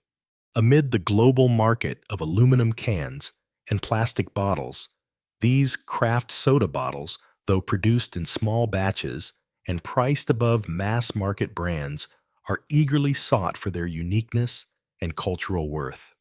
It proves that while a soda recipe can be easily copied, the full experience flavor, tradition, and story remains unmistakably authentic. As those handcrafted sodas from highlands, coasts, countryside, and city streets reach the lips of expatriates, the journey of local flavors entered a new chapter. Global connection. In a shared kitchen in Berlin, volunteers gathered around bottles of Dalat Rose soda and Mate Libre, swapping recipes and teaching guests the art of wild fermentation.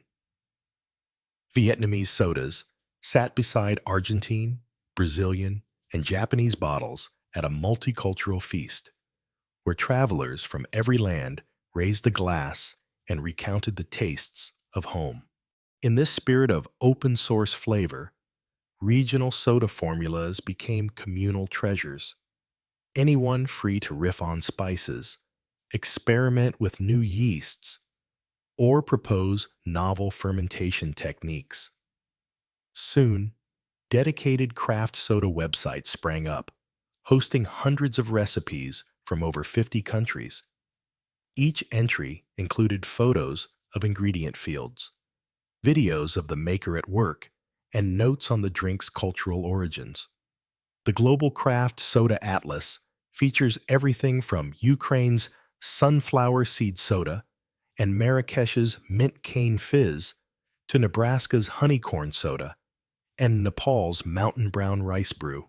Enthusiasts not only try these recipes, but also rate them on ease, aroma, and taste, and even order fresh ingredients directly from the farmers who grew them. Across the globe, on live stream platforms, bartenders from Tokyo to Sao Paulo host nightly soda stories. Each episode invites a guest to share tales of bamboo steaming racks, traditional herb drying sieves, and their first childhood soda memory.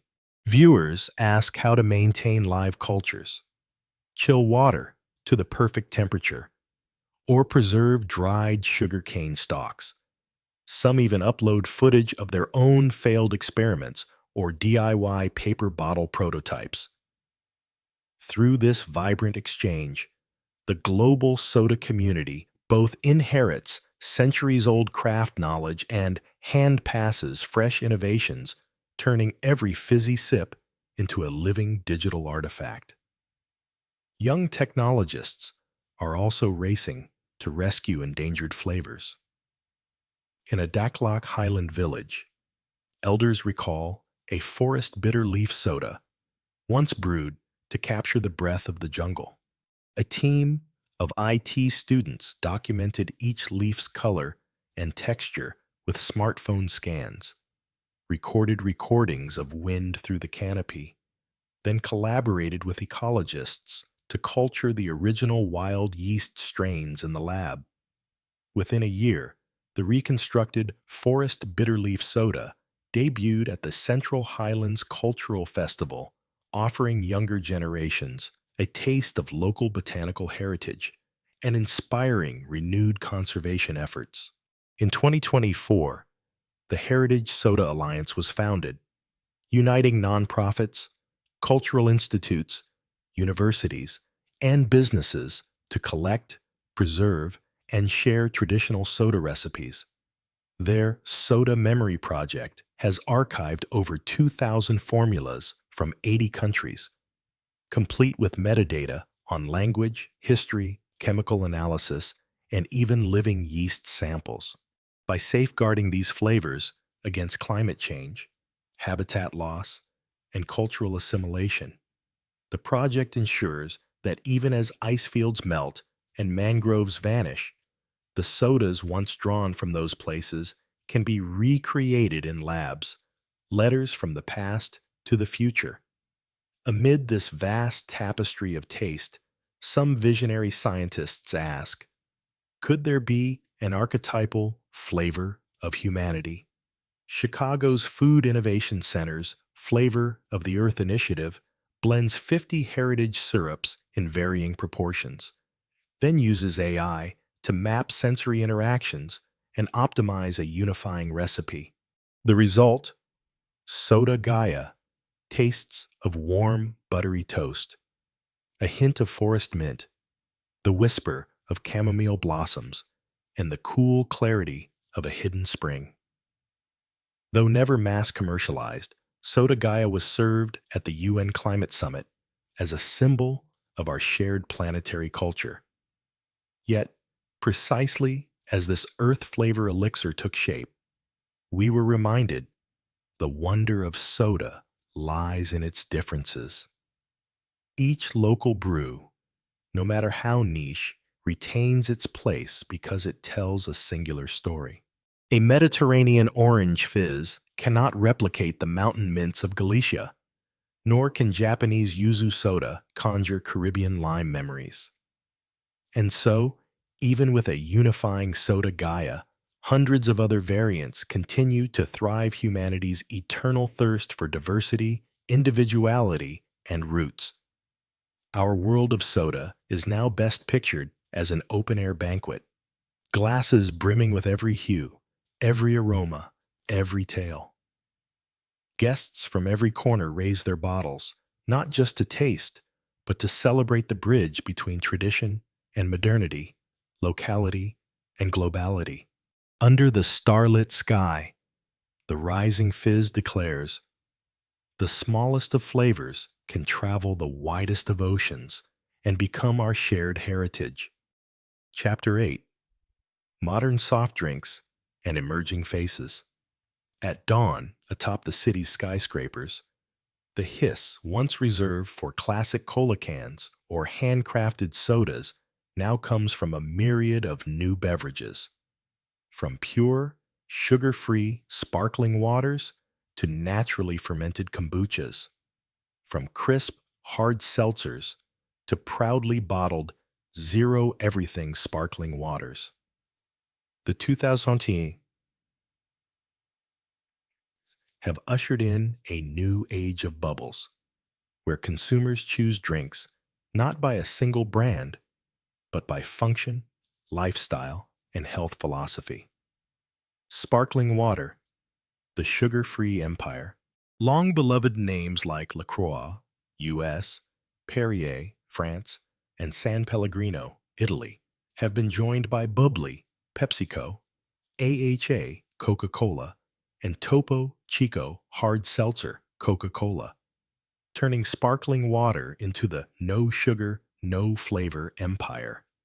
Dozens of flavors from blueberry, pink grapefruit, and lemon to pomegranate target Gen Z and millennials, who see fizz as fashion, not just refreshment. While traditional cola growth stalled at single digits, sparkling water sales have grown 20 to 25% annually, on track to capture 30% of the carbonated water market by 2030. Hard seltzer, the light alcohol wave. Once an American trend White Claw, Truly, Bon, and Viv Hard Seltzer has gone global.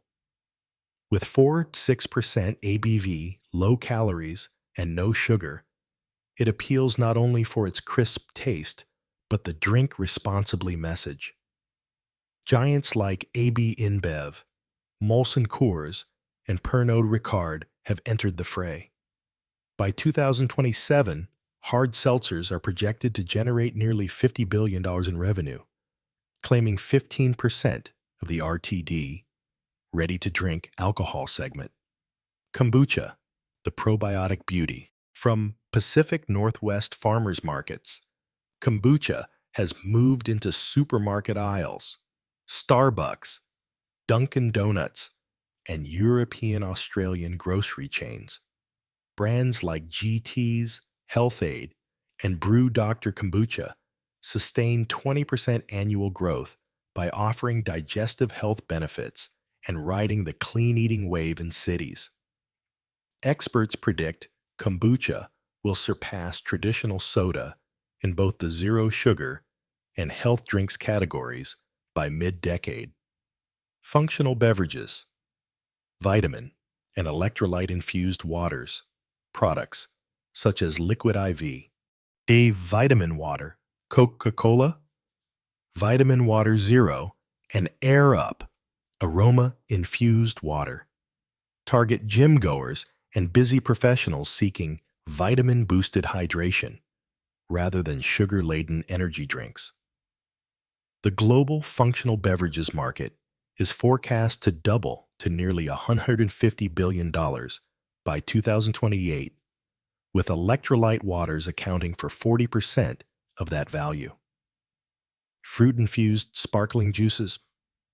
Brands like Spindrift US, which uses real fruit juice and ONE, coconut sparkling water tap into the pure ingredients trend. Sparkling fruit juices are growing at 15% per year, increasingly dominating the bottled juice category. Clean energy drinks. Red Bull, Monster, Kickstart, Pepsi, and Sting, Coca-Cola Philippines, continue to boom, but clean energy brands such as Runa, Guayusa, Guayaki, Yerba Mate, and Celsius with vitamins and antioxidants attract significant investment. Analysts forecast clean energy drinks will make up 20 to 25% of the energy drinks market by 2030, as consumers shift from drink to wake up to drink to sustain and thrive. RTD coffee and tea. Ready-to-drink coffee and tea, with or without carbonation, are exploding.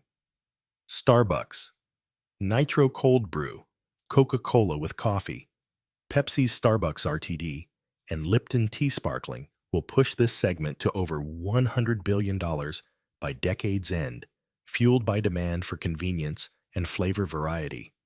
Functional sodas.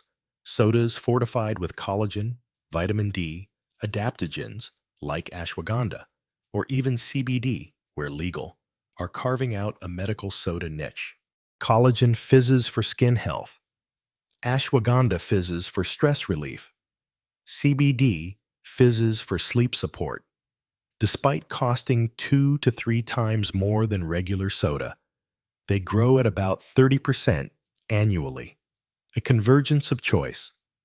From traditional brown cola, today's soft drink world is a constellation of bubbles. Sugar-free, alcoholic, fermented, vitamin-infused, coffee-tea hybrids, local flavor craft blends, clean energy sips, and health-focused elixirs, sparkling waters, hard seltzers, kombuchas, functional beverages, RTD coffees and teas, flavored juice sodas, clean energy drinks, and functional sodas will share the market, each dominating its own niche by consumer demographic, geography, and purpose. By 2035, when you reach for a chilled can of sparkling water, a frosty hard seltzer at a party, or a restorative kombucha after your workout, that psst will no longer feel uniform. It will resonate amid the grand bubble festival of personalized choice, health revolution, and boundless creativity. That is the future of soft drinks. A multicolored, multifunctional world of bubbles that elevate every moment of life. In Tokyo's neon-lit dawn, the second sunrise of the bubble era, the hiss of opening cans no longer belongs solely to classic cola or artisanal sodas. Instead, it heralds countless new refreshments, sugar-free, naturally flavored sparkling waters, fruit and herb-infused kombuchas, crisp, hard seltzers, and proudly bottled zero-everything waters. The 2020s have unleashed a new age of bubbles, where consumers pick drinks by their function, lifestyle fit, and health benefits no longer by a single brand.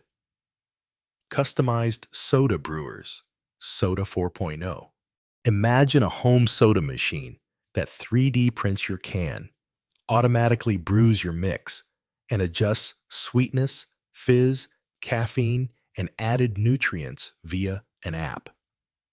You open the app's personalized menu, enter your weight, heart rate, activity level, and flavor preferences, and moments later, a bespoke soda appears.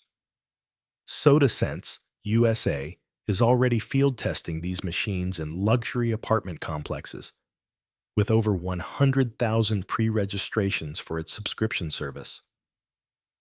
Probiotic Fizz. After kombucha comes the next frontier, probiotic sodas tailored to your microbiome. BioFizz Canada claims, "We culture yeast for your gut."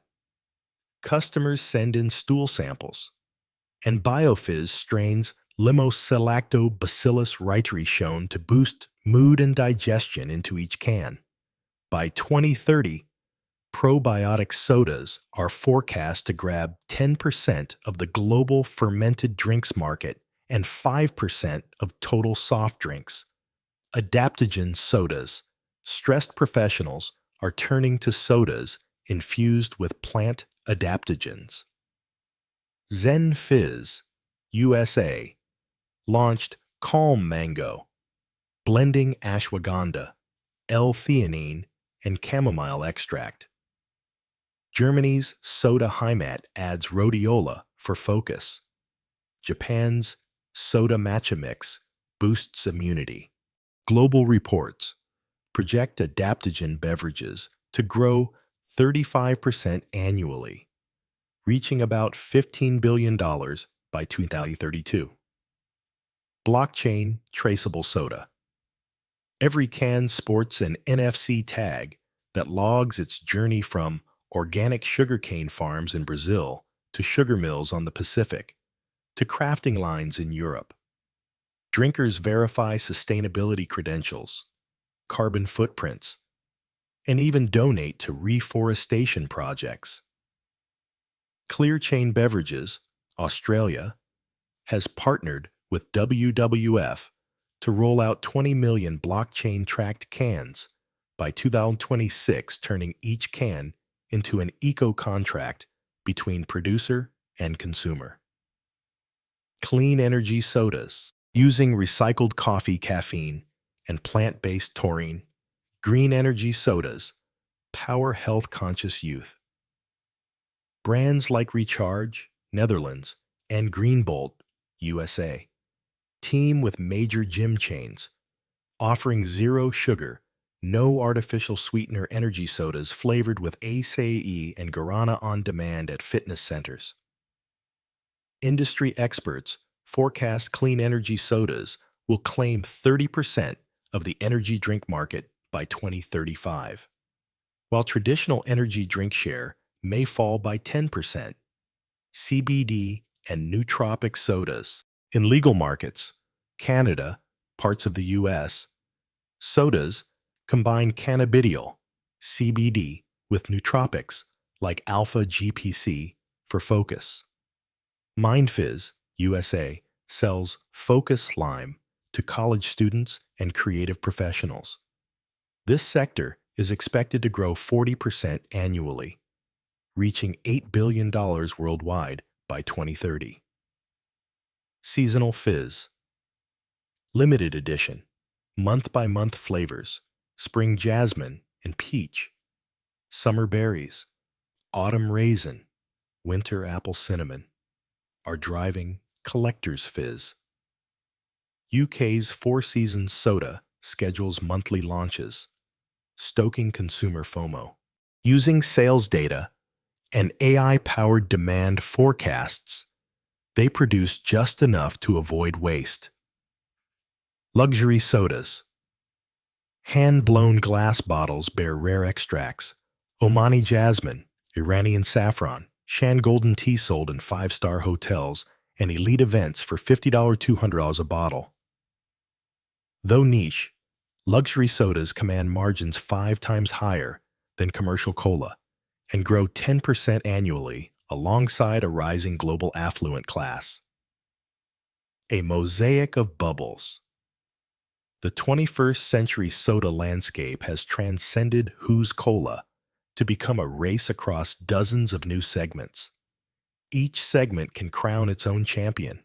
Sparkling water as lifestyle statement, hard seltzer for recreation, kombucha for gut health, functional beverages for targeted benefits, custom brewed sodas for personalization, blockchain sodas for transparency, adaptogen sodas for stress relief, CBD and nootropic fizzes for cognitive support, seasonal fizz for novelty, luxury fizz for status.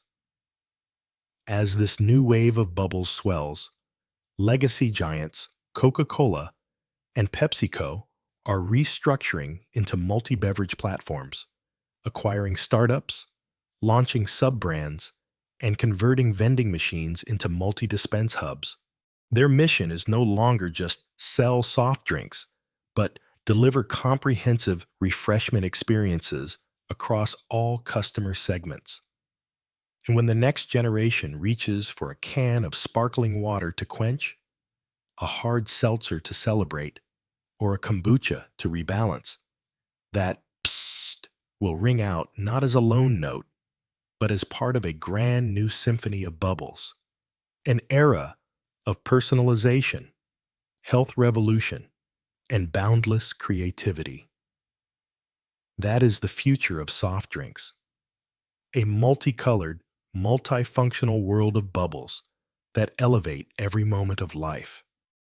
The soda of the future will not be a solitary brand battle, but a complex alliance network between industry giants and street innovators, between technology and tradition, between globalization and personalization. Coca-Cola and PepsiCo have long since moved beyond focusing solely on cola. They have transformed into multi-beverage conglomerates, merging with or investing in sparkling water startups like Topo Chico, Bubbly, and AHA, kombucha makers such as GT's and Health-Ade, hard seltzer brands Truly and White Claw, functional waters, and even probiotic and adaptogen fizz. Each M&A deal is not just about market share, but about building a diverse portfolio so they never fall out of step in the drinkers decide era powered by big data. Meanwhile, independent strategists, nimble startups exploit their flexibility. All they need is a cold store, a CO2 line, a secret yeast recipe, and a few direct-to-consumer channels. SodaSense, BioFizz, ZenFizz, and countless regional craft soda brands build fiercely loyal communities.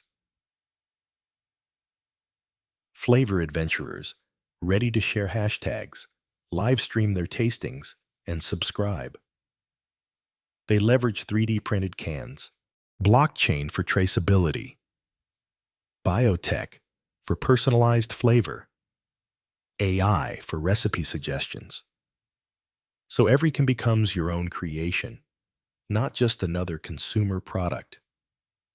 The interplay between these two currents creates a bubble network. The giants use their vast distribution and strong brands to place new products in supermarkets, cafe chains, and vending machines, while indie makers nurture creative passion at pop-ups, music events, and food festivals. Secret agreements with Coca and Pepsi allow limited edition craft flavors to debut at 100 select locations, testing market reactions and collecting direct consumer data. When a craft soda flavor takes off regionally, it scales nationwide under the major brand with a made in collaboration with local craft seal. This model not only expands reach but preserves authenticity. Consumers no longer complain corporate imitations of craft. They see the artisan's name on the can, the regional story on the label, and scan a QR code linking to the workshop video. When I made this flavor becomes the purchase driver. Each soda carries brand power, artisanal authenticity, and a hidden fan community, from Instagram and TikTok to Discord servers.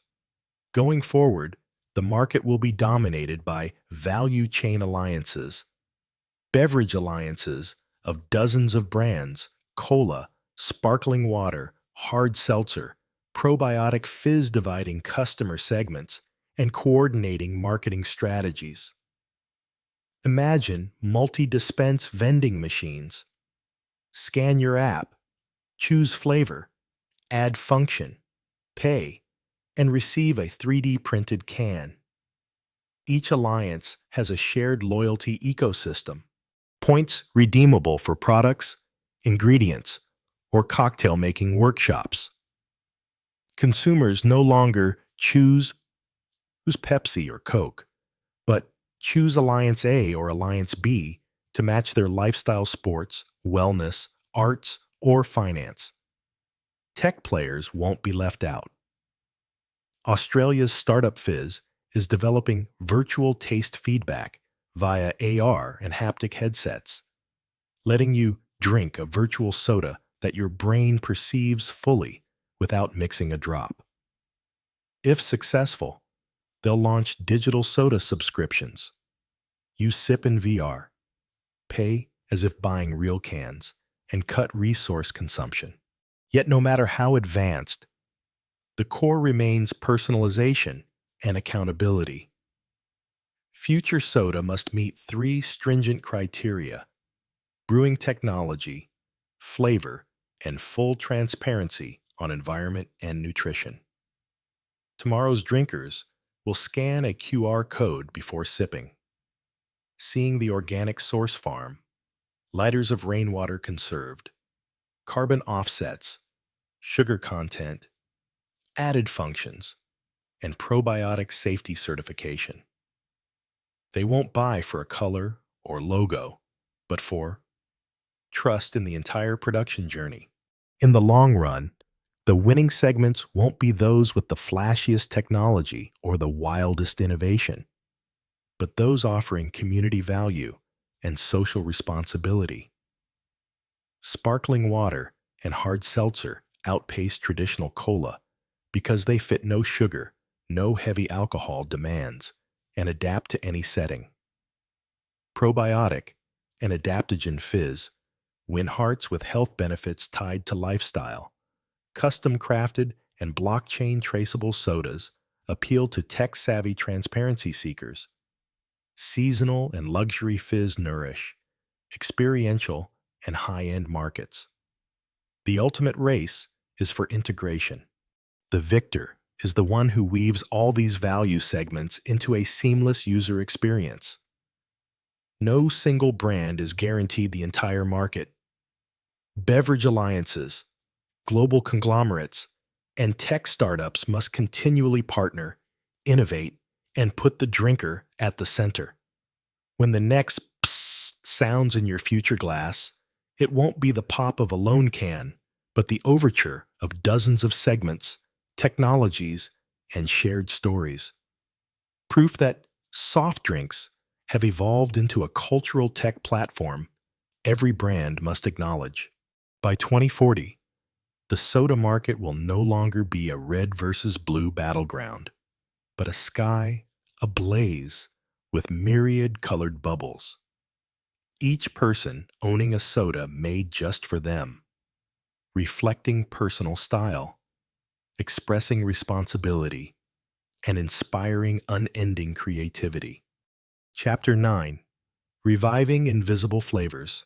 As night closed the final horizon of the 21st century, between bustling cities and tranquil villages, a new breeze carried the faint hiss of fizz not from cola cans, but from flavors long thought lost. In that moment, every sip of soda was not merely refreshment, but the reawakening of a wellspring of memory, a world presumed gone, now coming back to life. Chapter 9 of our history of soft drinks begins with this surprising revival. Nama, a young bartender in Saigon, stumbled upon his late father's worn notebook, filled with handwritten soda recipes once sold in southern Vietnam in the 1960s. The scent of fermented coconut pineapple water, candied ginger roasted with cashews, even the curious blends of Chinese tea water with Dalat spring water. Each smeared ink line and coffee-ringed page told of a time when soda had no aluminum cans or commercial standards, only street vendors' coolers wrapped in banana leaves and the smiles of early morning customers at the psst of a freshly poured glass. Inspired by Nam's discovery, a group of fellow mixology enthusiasts launched a project to hunt down these invisible flavors, local sodas erased by time. Calling themselves Resurfizz, they traveled from the floodplains of the Ma River to the valleys of Ninh Binh, from the Kajaput forests of Soc Trang to the Thi Nai Lagoon. Everywhere they went, they not only asked for recipes, but invited elders to reminisce. When I was 6, I still remember the mugwort leaf in soda bitter, yet as soothing as my mother's lullaby. In Thanh Hoa, they met 80-year-old Mrs. Dieu, who once sold ginger soda sweetened with red molasses. She recalled, "Sugar was scarce, so I used local molasses, boiled down with wild ginger. After a sip, people's eyes brightened, but their smiles stayed warm. It was my way of wishing them good health." Resurfizz carefully documented her formula, measuring each spoonful of molasses and ginger slice, then recreated her Dieu's molasses ginger in the university lab. They bottled it in limited runs for the local culture festival. Next, they journeyed to Ha Tin to rediscover salt and pepper soda, a subtle balance of sea salt and green peppercorn spice. Once a farmer's antidote to the scorching sun, keeping them alert through dew-drenched mornings. In reviving it, Resurfizz honored the region's straw yeast, harvested from rice stubble after the harvest, ensuring the soda's fermentation stayed true to local tradition. The quest to resurrect indigenous sodas soon reached beyond Vietnam. Partnering with a UNESCO-affiliated NGO, Resurfizz expanded into neighboring countries. In northern Laos, they recorded the recipe for wild Macmat leaf soda, a clear, gentle fizz flavored with native leaf bitters. In Cambodia, they rediscovered palm sugar soda made with Mekong Delta jaggery dissolved in Bokor spring water, yielding a pale golden sweetness. In Thailand, they documented pandan leaf soda bright green blades finely chopped, steeped in sparkling water, with a hint of sea salt for a forest rain aroma. Each resurrected soda became a cultural gem, displayed at the Multicultural Culinary Museum, served at memory bar cafes in Bangkok, Singapore, and Sydney. Tourists didn't just drink for refreshment, they drank to hear the story of the ancestral sips carried on their tongues.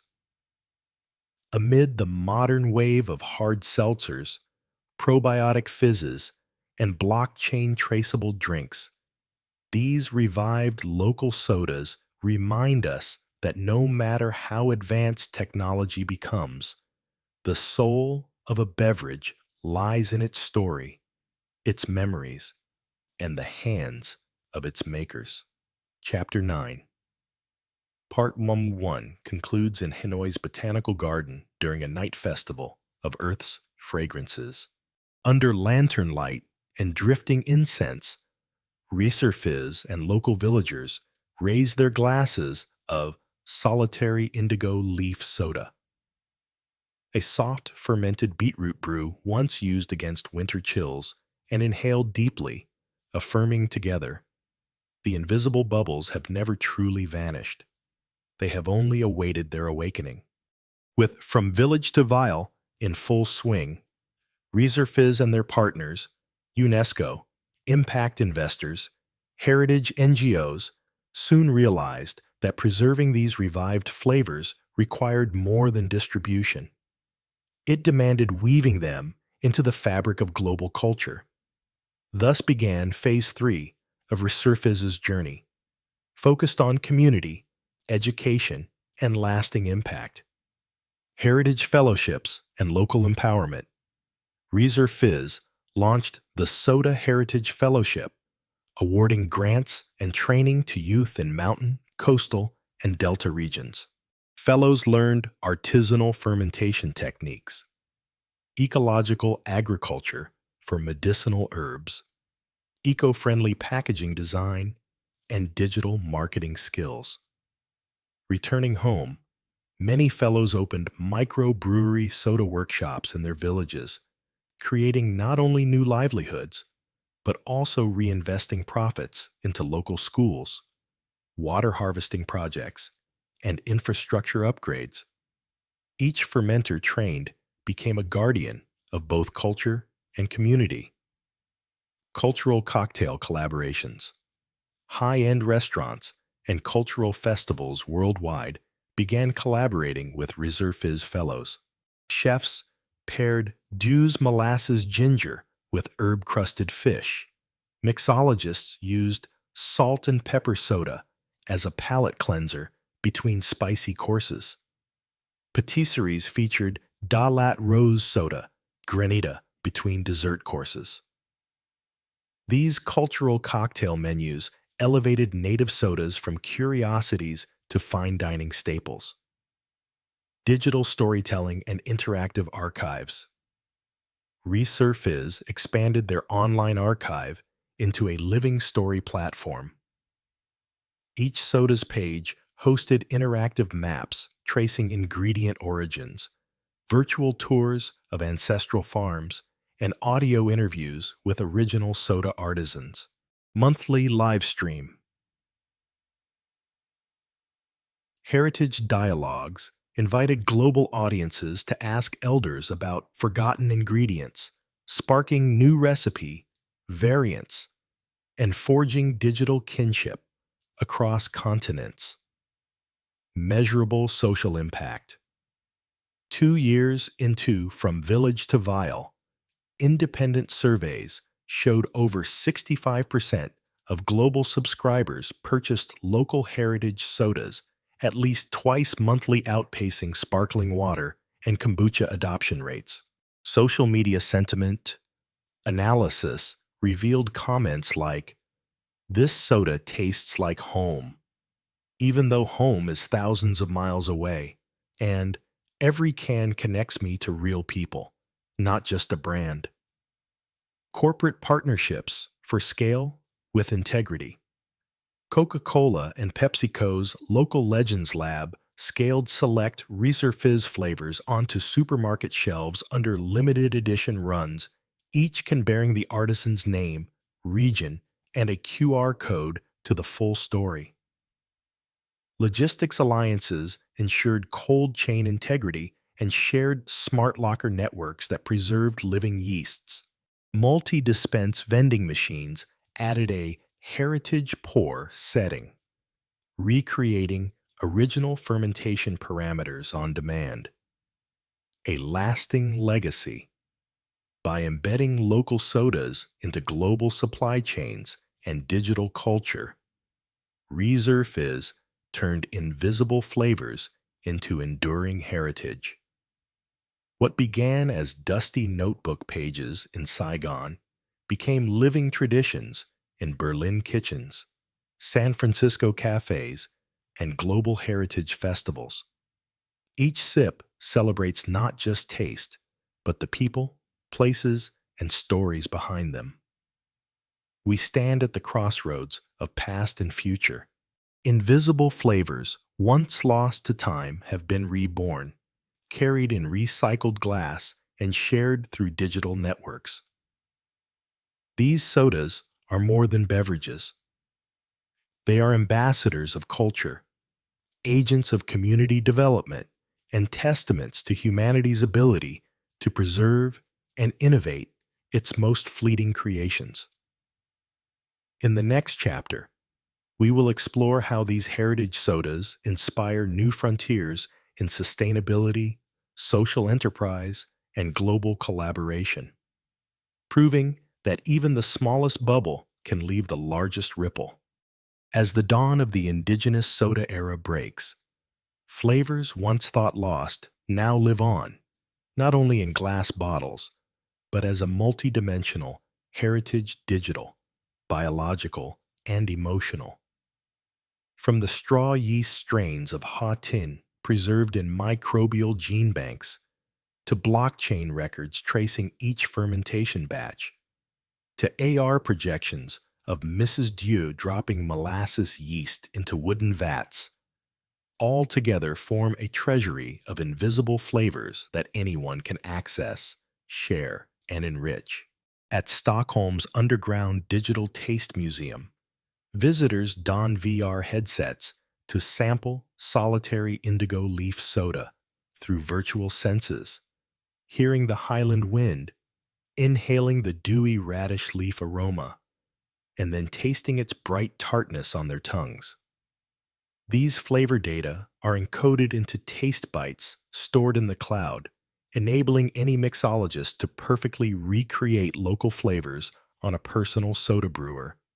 This digital heritage turns vanished tastes into a tech-enabled experience, ready to serve drinkers everywhere.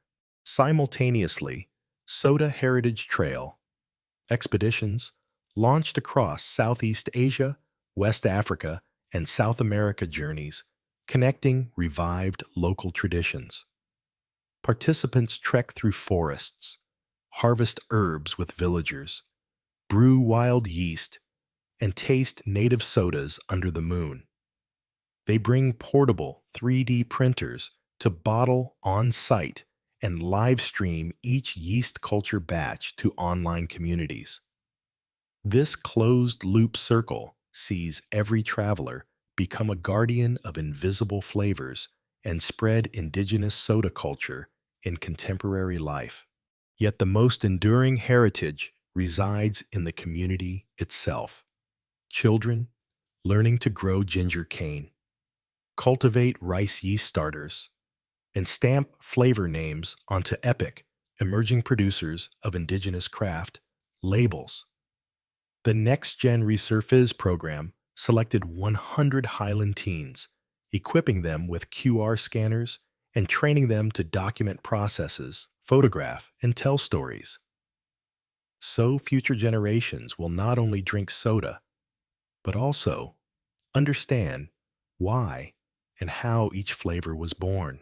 And at the 2035 International Soda Heritage Festival, when thousands raise glasses of Bokor Palmyra palm sugar soda beneath Phnom Penh's midday sun, as the hiss of carbonation mingles with Khmer drums and folk songs, we realize these once invisible flavors have become an emotional heritage, not just of one region, but of all humanity. Every sip of soda is now a gift, passed hand to hand, a story linking generations, and a promise to sustain this unending cultural current. Imagine the last drop of soda clinging to the glass, not a period marking an ending, but an invitation to a new journey where invisible heritage continues to be written with yeast, digital innovation, and the heart.